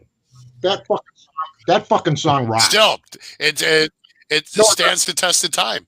Always. Yeah. Oh, it does. I bet it certainly does. even some of the local bands now are covering that song before all this Corona crap. Yeah, but you know what though? I've seen a couple of them, and I hate to be a critic, but they sucked. It's not bad. Stop. No, listen, Stop. It's not good either. It's not that. It's not what we just saw. Oh, I know. Of course, it's never going to be. Right? Okay, well, fine. That's why we don't cover it. Right. Because we're not going to do that kind of disservice. Because right? we suck. There it is, folks. DC Pride, you need love like I do, don't you? Joey's a good friend of ours. He does all our Rock for Tots events with us and everything. We love him. We got to get him on the show. Mm-hmm. Oh, yeah. Yeah, Joey's great. He went through a lot. And, Mark did not know he was his son until a few years ago when, they did the testing. And, the band was over by that time. But Joey was doing his own thing, and Mark agreed after Joey approached him again and got into it because, it affected Joey too, Yeah, I mean, sure. Not knowing and being, the son of such an incredible human being. And Mark was so cool to do it. And when he found out that Joey was his son, everything changed. I was at a club in Detroit for one of Joey's CD release parties, and it was the first time. Yeah, Farner was there, and he actually brought him up on stage. Yeah. And I'll tell you, at the very end of the night, guess what tune they did?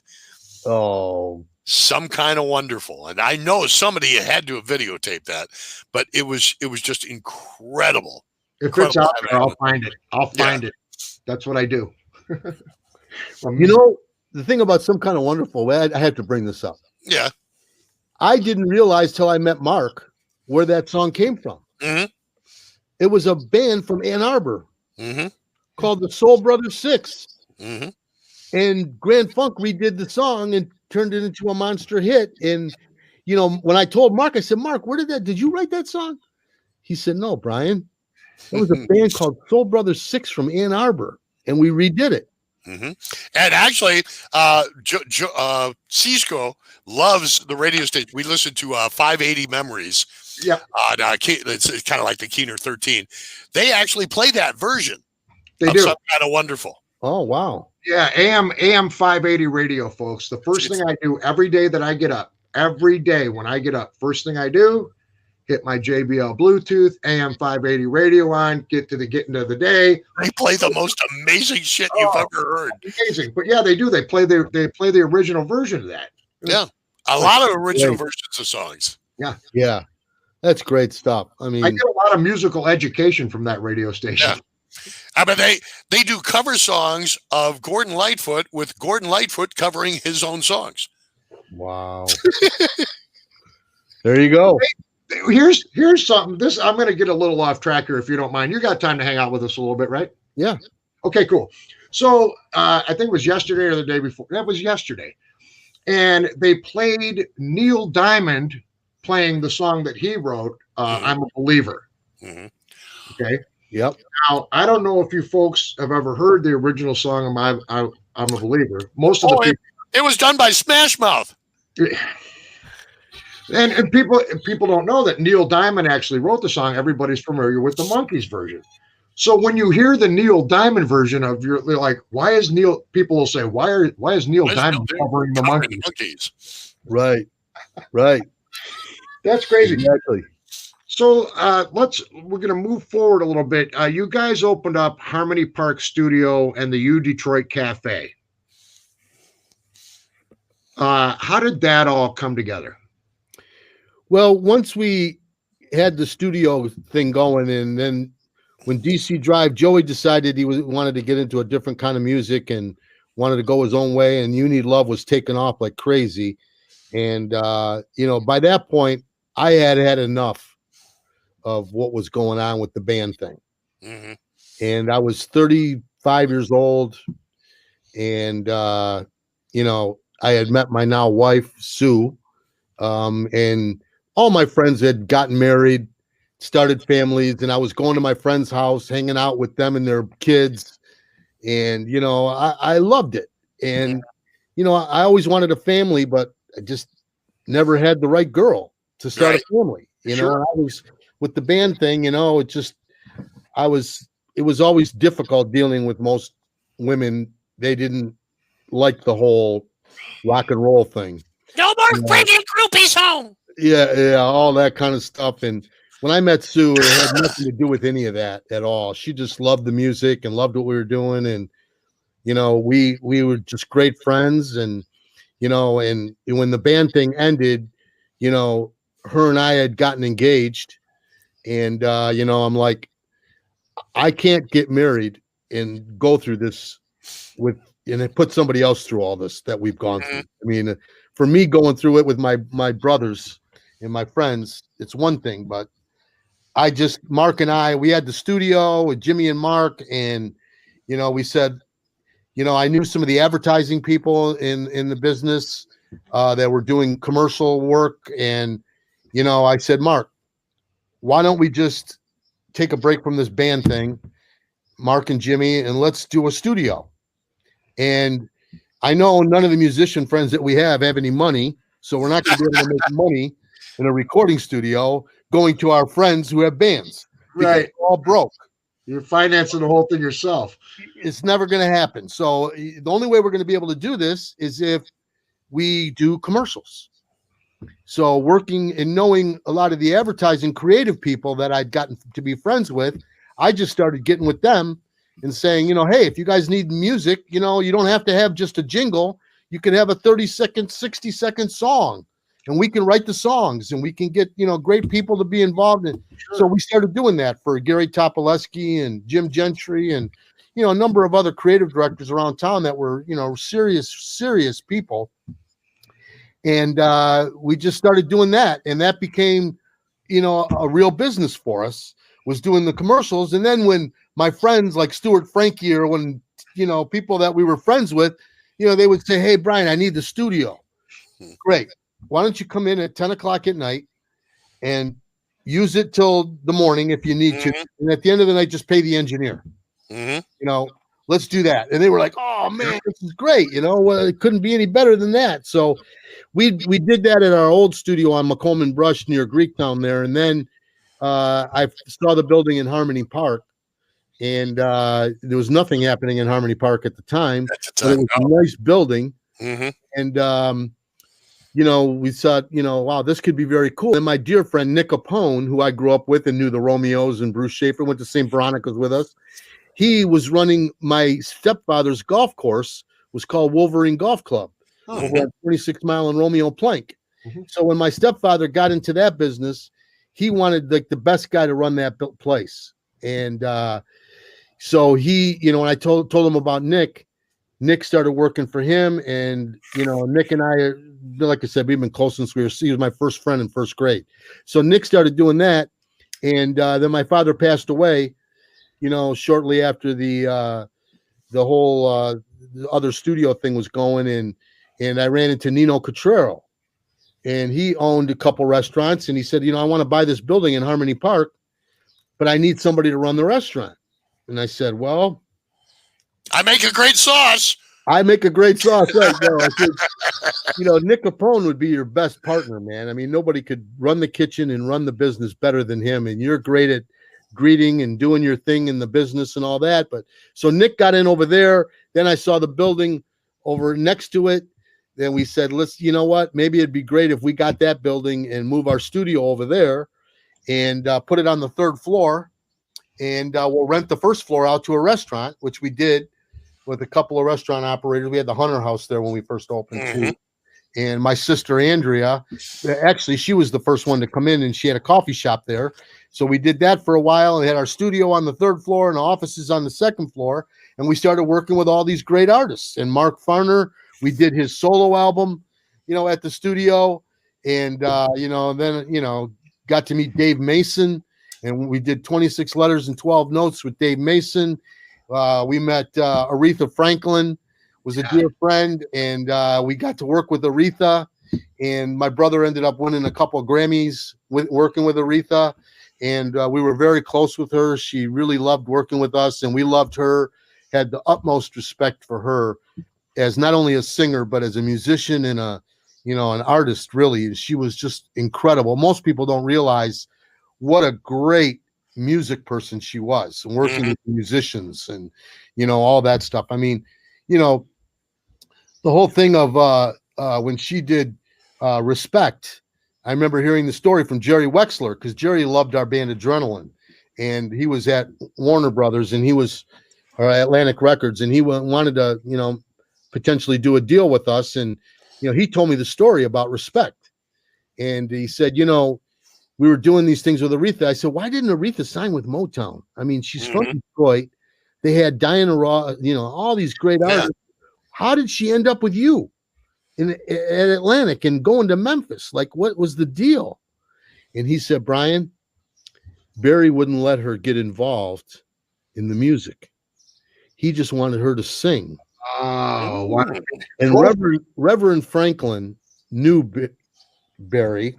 Knew what was going on over there. And when Aretha said, they're not giving me any freedom to do the music that I want to do. And Jerry said, when she came to Jerry Wexler and Ahmet Ertegun, they were like, she's like, I just want to be involved in the production, in the music, and working with the musicians. And they said, no problem. No problem. We'll let you do that in a heartbeat. And then Jerry said, I played her Respect. And as soon as she heard the song, she said, who wrote that? He said, well, that's Otis Redding. He already released it. She said, I love that song, but you got to call Otis and tell him I want to add a part. And he was like, well, what do you want to add? She said, I got this thing. And she sang him the RESPECT, find out what it means to me. I want to add that to the song. Take it as TCB. Yeah. Exactly. So Jerry said, okay, he called Otis Redding and said, Aretha wants to do the song, but she wants to add this part. And Otis said, go for it. Nice. So they went in the studio, and the rest is history. Wow. Yeah, I had the pleasure to spend some time with Ralph Armstrong. Came in with my buddy Josh, and we did some stuff for a friend of mine.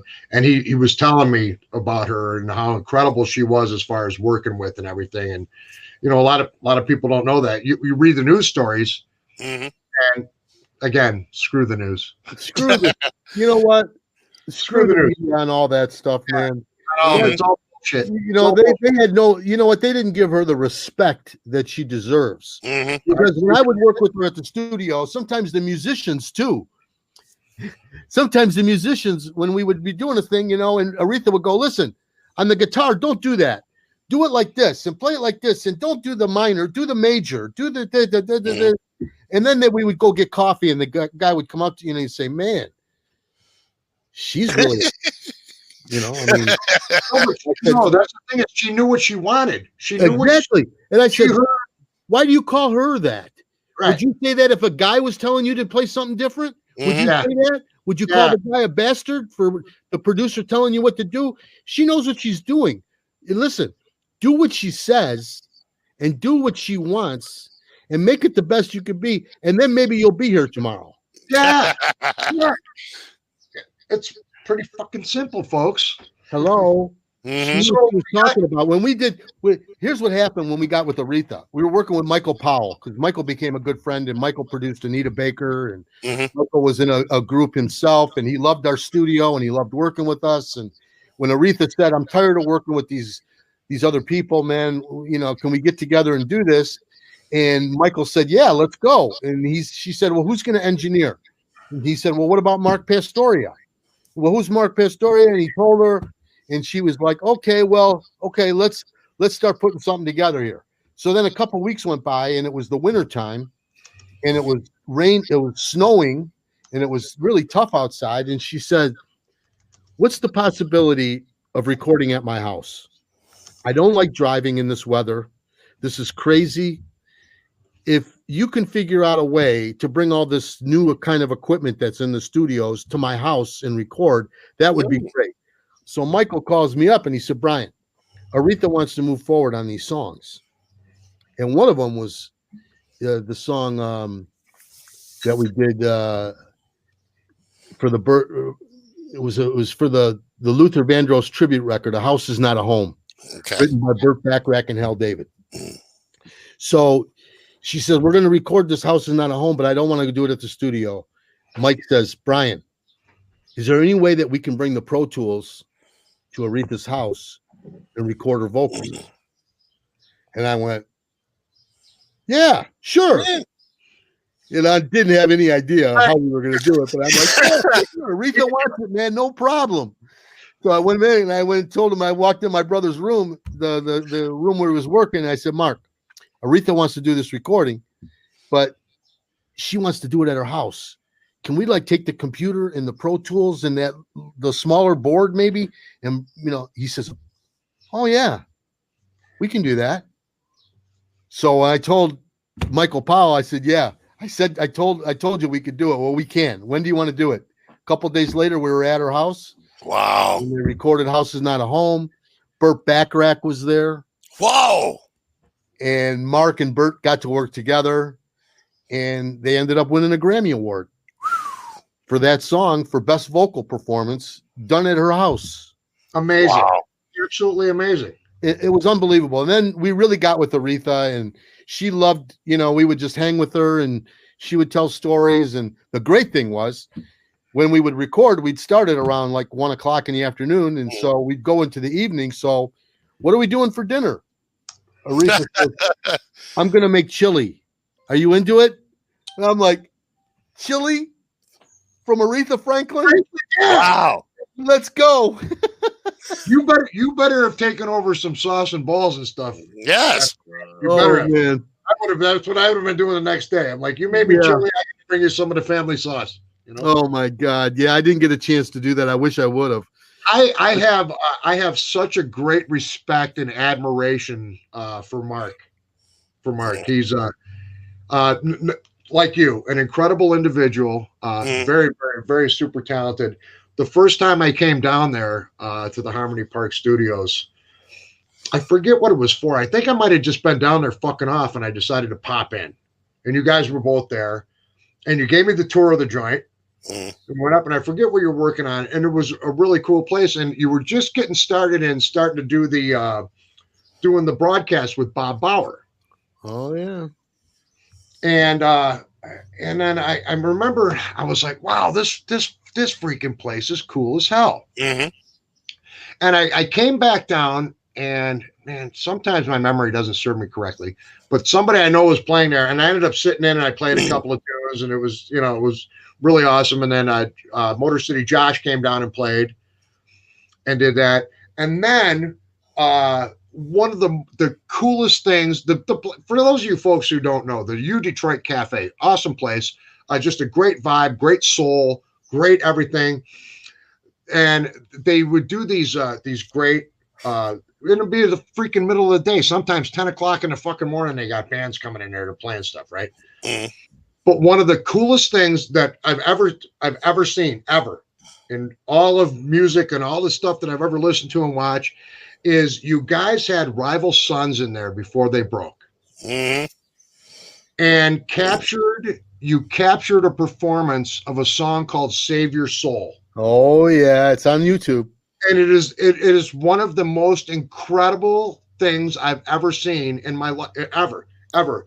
You want to talk about everything that's good production, vibe, soul, blah blah blah. It's all right there. And when I saw that, Mark was elevated to hero status with me. Yeah, amazing. Mark is incredible. He's an amazing producer, engineer, songwriter. Yeah, he really is. He's so great at what he does, and he's not a dick. He's not a dick. Right? Exactly. And to be an engineer and a producer, and be a musician, right? That's a whole nother thing. That's why Dave Mason, Mark Farner, LL Cool J, P Diddy, Aretha, all these people that we worked with over the years. The reason why they liked working with him so much is because he didn't just be a technology guy. He was a musician first and foremost, and he brought that world into the technology. Yeah, it helps. It helps. It certainly helps a lot, you know. Mm-hmm.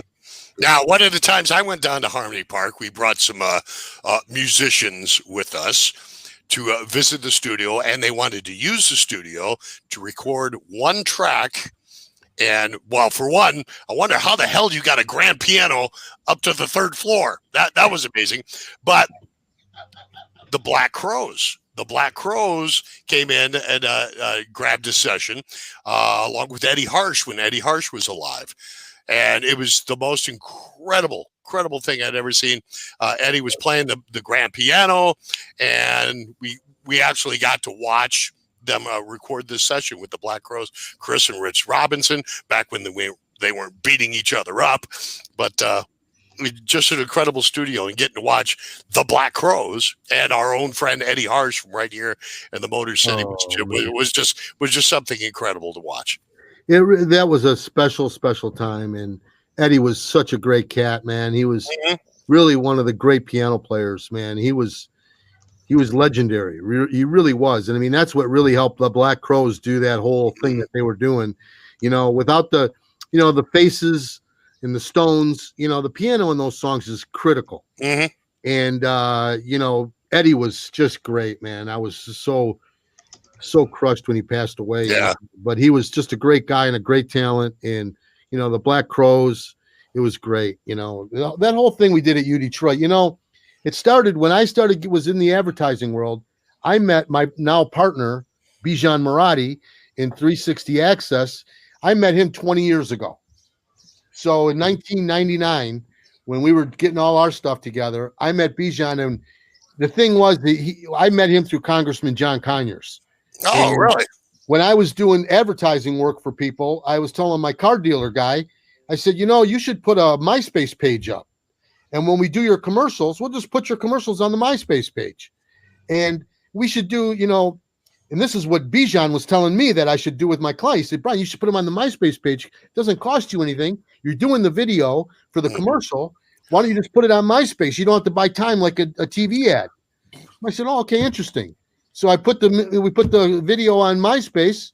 Next thing you know, the guy was selling cars from people seeing his ad on MySpace. And the owner, he thought I was crazy at first when he saw me doing it. And then he said, Brian, we just sold 3 cars because of the ad was on MySpace, and people saw it, and they came in and they said they saw it. And I'm like, on the internet? I called Bijan. I said, Bijan, this is unbelievable. And he said, Brian, yeah, what you should do too is when they come in, you should have them, when they take a test ride or whatever, give them a card that has free downloads on it. I'm like, what? He said, yeah. And when they come and get an oil change, they can get a card with free down. And they said, the owner of the dealership was like, what does that have to do with anything? So the people started coming in and they would get the car, they would give it to their kids, they'd get the downloads, the kids would freak out. And this is before all, Napster and all that. Right. So Napster bad. Yeah. So, all that started coming together, and Bijan, years go by and we're doing all this technology stuff, and I'm seeing what's happening in the technology world. And 10 years ago, in 2009, right, he says, why don't you guys take your first floor, instead of renting it out, do broadcasting from there? That was way ahead of its time.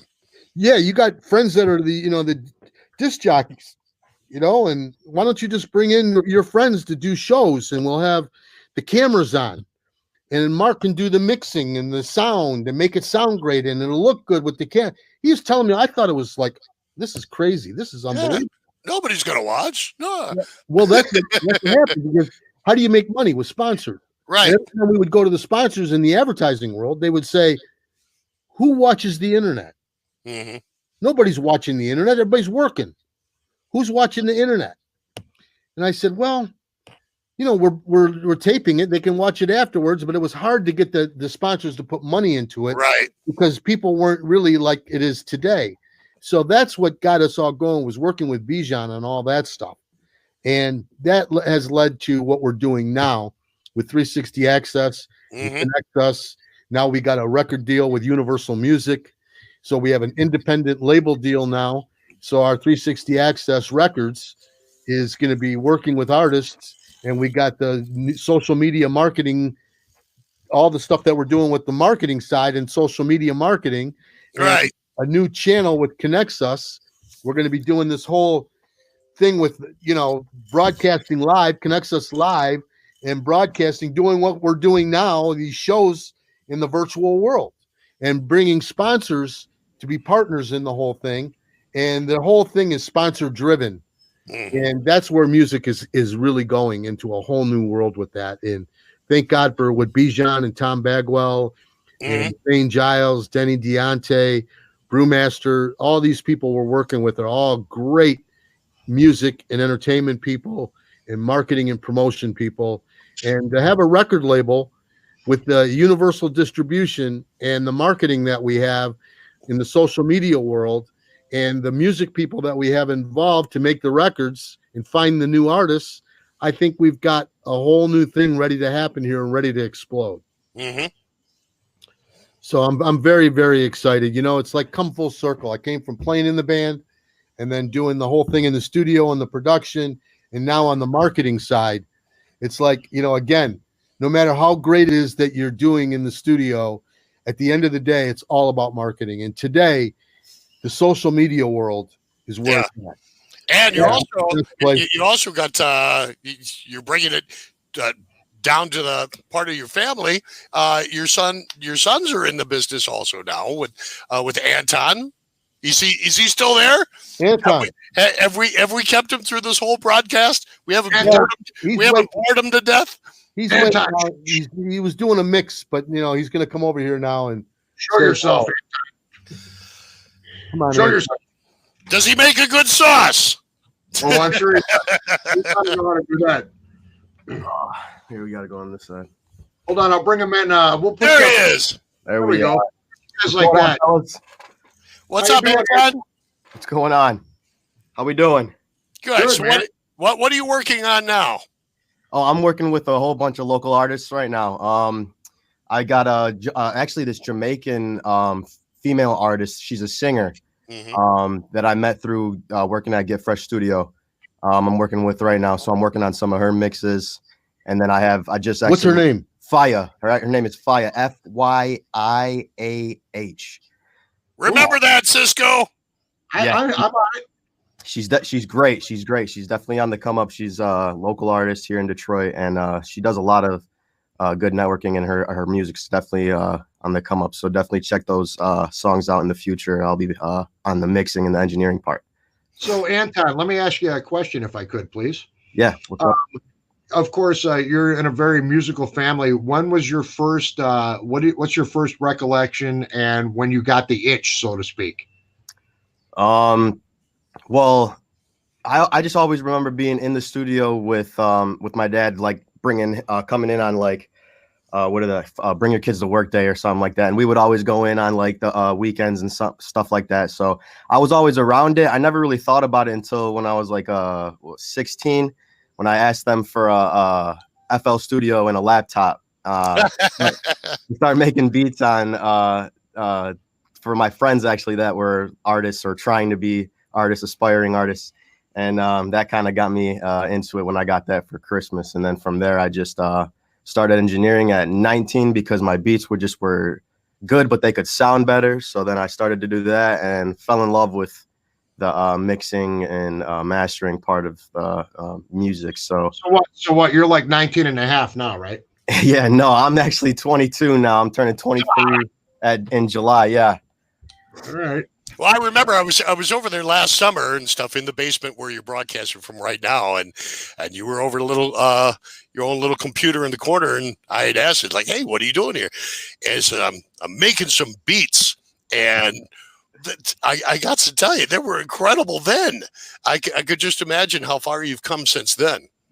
Oh yeah, definitely have gotten a lot better, and the mixing is amazing now too. I've definitely grown a lot in the last few years for sure. Now, I'm pretty sure because of your wonderful father, you've met some incredible people along the way, celebrity-wise. Who have you met over the years and stuff that you can remember? Man, the biggest one really is Aretha Franklin, I think. But man, there was so many. Stevie. Yeah, Stevie Wonder we met. But I was like super young at the time. But just like I remember hanging out with like Dave Mason, and he came over and chilled in our family room and like did his laundry and stuff and had the tour book.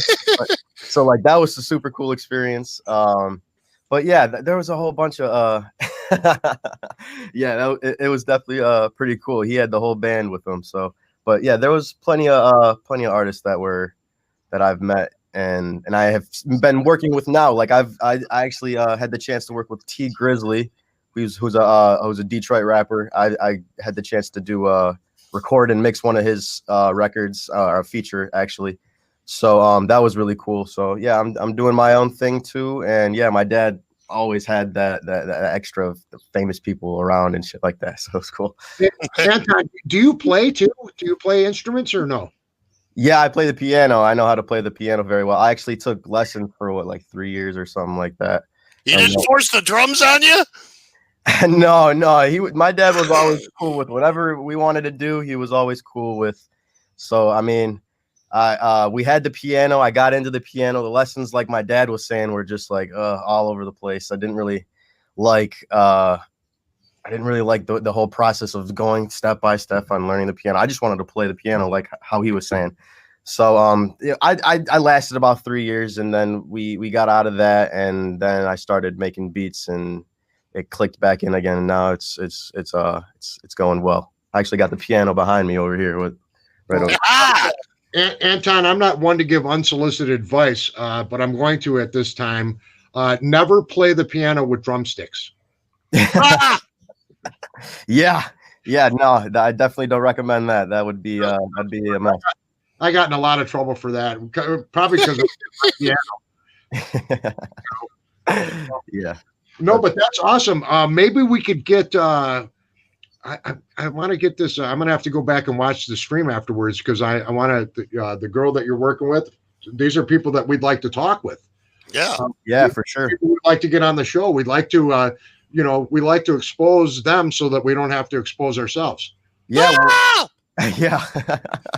Well, I work with so many great artists. Every night I'm in the studio 10 p.m. till about 5 in the morning. And then on Tuesdays, I'm in 12 p.m. to 10 p.m. So I'm always in the studio. I'm always booking my own clients. People are always hitting me up on Instagram. If you want to follow me on Instagram, it's Anton the Producer. So, I mean, definitely I'm working with a lot of artists. So if you guys need recommendations for aspiring artists in the city, definitely. Well, we definitely would love to chat with you a little bit after the show and get turned on to some of this stuff so that we can share it with our most intelligent viewing audience. Most definitely we can do that for sure. They're really smart. Yeah, they're the smartest people in the world. Well, it looks like you got one proud papa sitting next to you. Very proud. I'm looking at the poster right behind you, the Eminem poster behind you. Oh yeah. And I am a huge Eminem fan. I'm huge. Mm-hmm. My first recollection of Eminem before he became Eminem is I ran a bar here in St. Clair Shores, and we used to go to Gilbert's often for lunch. And here's this crazy little kid running around, just piping off. He's just bingo bango, piping off lyrics and shit. And one of his coworkers busted him out about it. And they were like, "Shut up," blah blah blah. And I was like, "What the fuck?" I thought it was kind of cool. And like I said, I had no idea who this guy was or whatever. It was just a kid, man. The guy's a kid. Marshall, shut up. And I remember telling him, I'm like, "Hey, fuck her, man. Don't worry about that. You just do what you do." And he's like, "Yeah, thanks, man." And then, some years later, all of a sudden, he's the biggest freaking artist on the planet. Man. And I remembered that day, like I remember it like it was yesterday. And I watched some of the stuff and so the videos and him hooking up with Dre and everything. And it's absolutely incredible, just incredible stuff. And like I say, I'm a giant fan. I'm not a rap fan in general. I'm more rock and roll and blues and soul and stuff like that. But son of a bitch, I'm an Eminem fan through and through, man. Yeah, that one's actually signed by Eminem, and it says Slim Shady. It doesn't say Eminem, so that's oh, come on. Yeah, that's a pretty cool piece of memorabilia right there. You know what that is? You know what that is, guys? When Eminem first started, see, I knew Joel Martin, who worked with Eminem, and the Bass Brothers, and we had done some work with them over the years. And my brother's brother-in-law, John Vitale, was working with the Bass Brothers. And guy at one of the radio stations says, "Hey, we want to bring in this guy. He just got a deal, and his name is Marshall Mathers. And he's now going by Eminem." And I go, "Marshall Mathers, is he working with the Bass Brothers or something?" And they said, "Yeah, that's the same guy. He's now going by Eminem." And I'm like, "Oh, cool." He says, "We want to do a promotion here and invite a bunch of radio listeners to come in and have him do his new song called My Name Is." And I'm like, "Oh, okay, let's do it." I had no idea. And, I'm like, "Okay, this guy he's from Detroit." They go, "Yeah, he's from Warren. He went to Warren High, and he lived a couple miles from where we live now." And it's like, he's from Warren?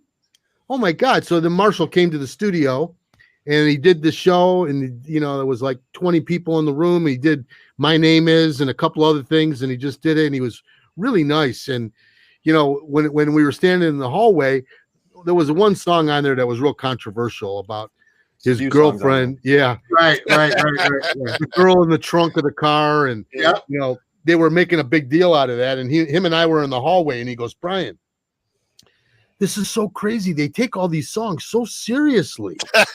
Yeah. Like, I was just trying to have some fun with these lyrics and have some fun with it. And now it's like blowing up like crazy. And I could see that he was realizing that the way he was doing it was the reason why he was exploding. Yeah. Right. He was. And he was realizing, like, wow, this ain't a joke. This is like you coming up with these crazy ideas is what's making this whole thing happen. And that's what, it just blew up after that. I mean, months. That guy changed the game. He changed the game for everybody. Yeah, he did. Incredible. And you have to, you got to listen. Some of the stuff you have to listen to 3, 4, 5, 6 times to get his lyrical composition. Genius. Is unlike anything ever. He's a wordsmith beyond wordsmiths. Yeah, I remember listening to him in high school actually, and I would not pay attention in class. I would just have my headphones in and just listen to the all of his songs. And there's an app called Genius, or a website called Genius, that has all of the lyrics posted on every song that you can think of. All these songs. And I just remember being in class and reading albums of lyrics, and I was just like, man, this is insane what he is talking about, and it's way deeper than then you can imagine. It's pretty wild how he does. You know, it would be, there's two things. There's a couple of things in music that I would love to do. One of them is to get in 5150 studio and just start plucking through tapes that are sitting up there on the wall. And the other one is to be able to look through his notebooks. He's got notebooks full of lyrics. I mean, stuff that nobody's ever heard before. But could you imagine some of the stuff you'd see in there? Yeah, that'd be pretty crazy. You guys can make that happen. Let's get him on the show. Yeah. Anton, man, thanks for coming on with us. We're gonna get with you after we're done here, and you can turn us on to some of this new stuff because we're kind of old guys. Yeah, most definitely. Get off my lawn. Yeah, I work with a lot of like R&B singers and rappers. So if you guys are looking for new artists in that genre or nature, I can definitely link you up with them, and you can get in contact and see what they got going. Well, that's what the show's all about and stuff. Yeah.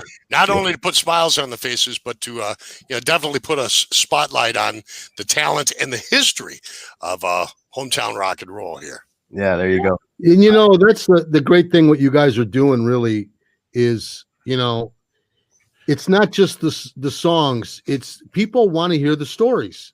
Yeah, they want to hear what's going on behind the songs. The behind the scenes, and that's why I think what you guys are doing with your show and getting into this is really, really great.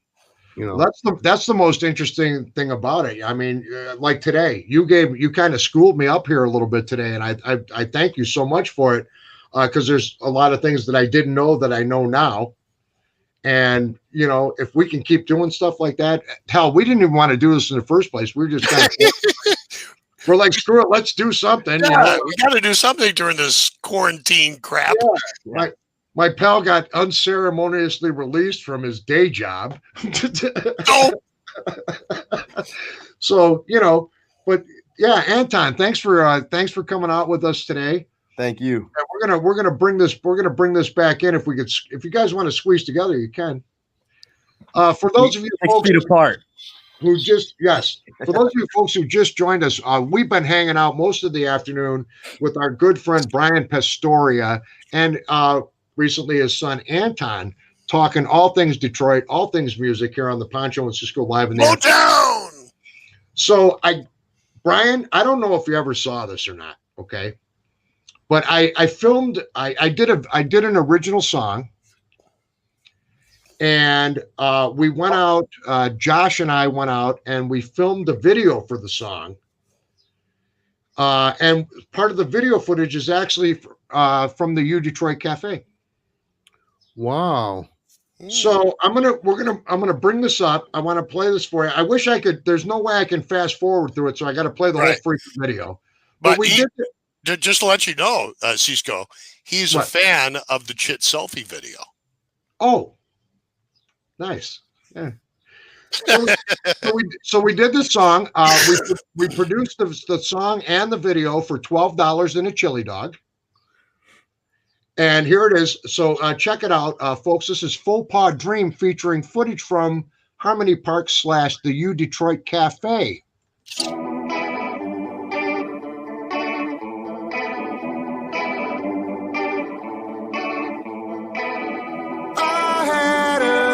Last night I killed my wife.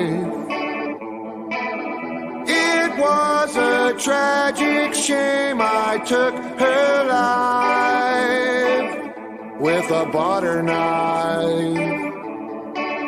With a butter knife. I had a dream last night. I burned my house.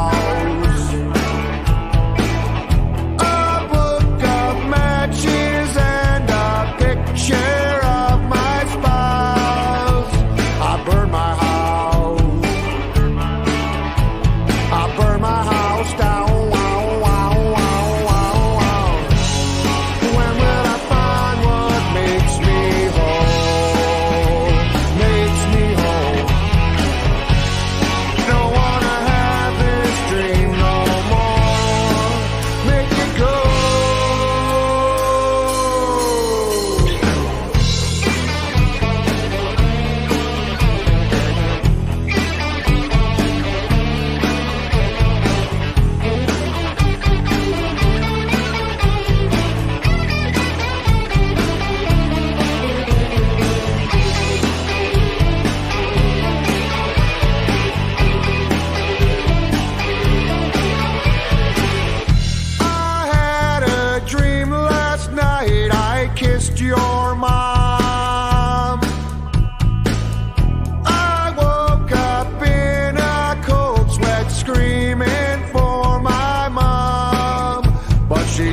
come.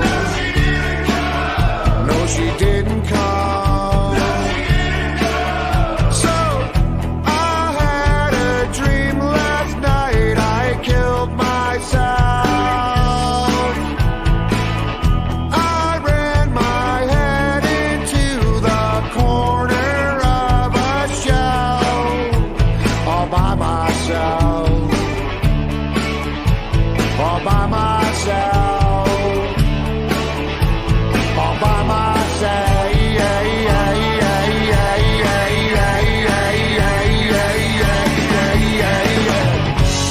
When will I find what makes me whole? Makes me whole. I don't wanna have this dream no more. Now it's gone.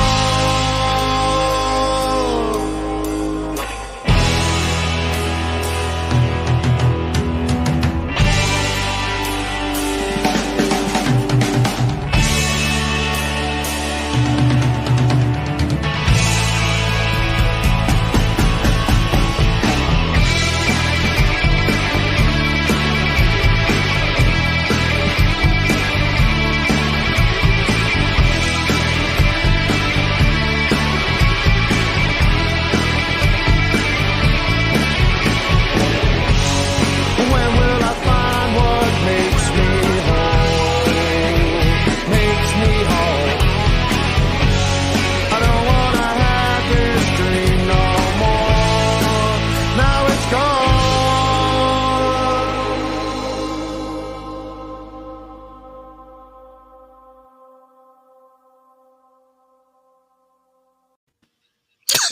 $12 and a chili dog and stolen footage from the Detroit Cafe, folks.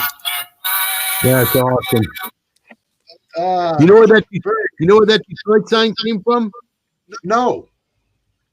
Jimmy Kimmel. No, you're kidding. Yeah, when he When was he did here, a show.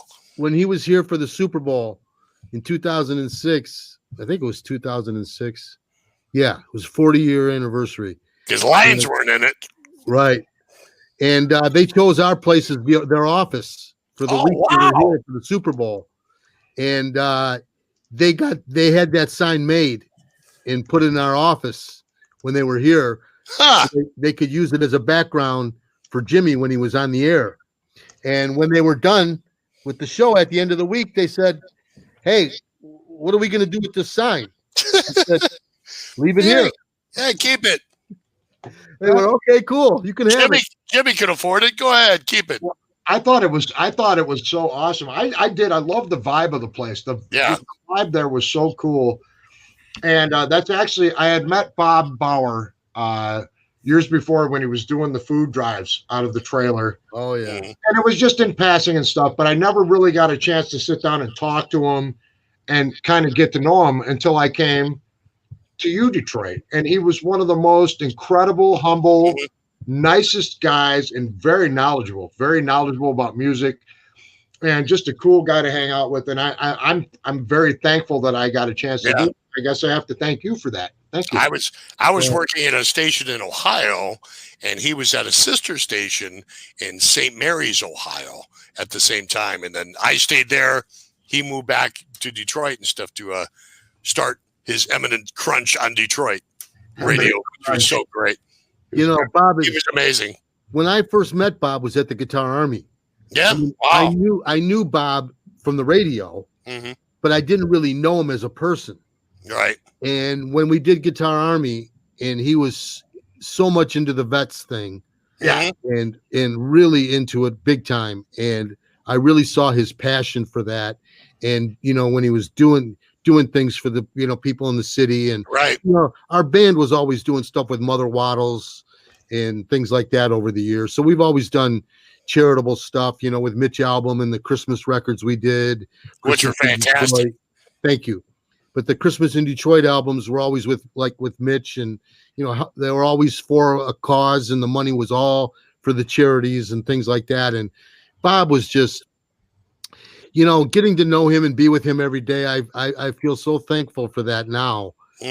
After he went through what he went through, but just to be with him every day and going through these shows. I'll never forget when we did we were doing the show, and I was talking to Farner, and he was doing a show here, and I was talking to Dave Mason, and he was doing a show here, and Dave says, "Well, I'm with Rick Derringer," and I said, "Well, we got the show, and Bob Bauer's doing the show every day. How cool would it be if you guys stop by?" They came by with Johnny Sambatera, Rick Derringer, Mark Farner, Dave Mason, and hung out for 3 hours and were on Bob Bauer's show. And they each did their own sets, and then they all got together and did Feeling All Right.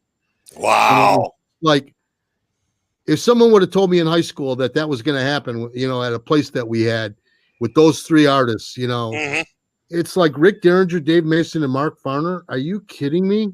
Yeah. Doing acoustic? Wow. That's once in a lifetime. It's on YouTube too, if you want to check it out. It's really cool. I got so lucky because the one thing that Bob, the one thing that Bob and I have in common is we're both U.S. Navy sailors.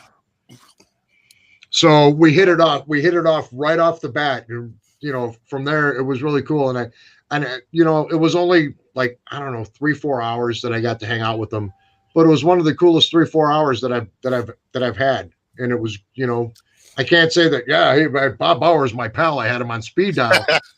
But I got a chance to spend some quality time with him and got to know him a little bit, and we got to chat. And it's one of the things that I hold dear. And again, thank you and Mark for that. Yeah. If it wasn't for you and Mark, that would have never happened. And I appreciate it. I totally miss that unmistakable voice. Yeah. Oh, I know. What a voice!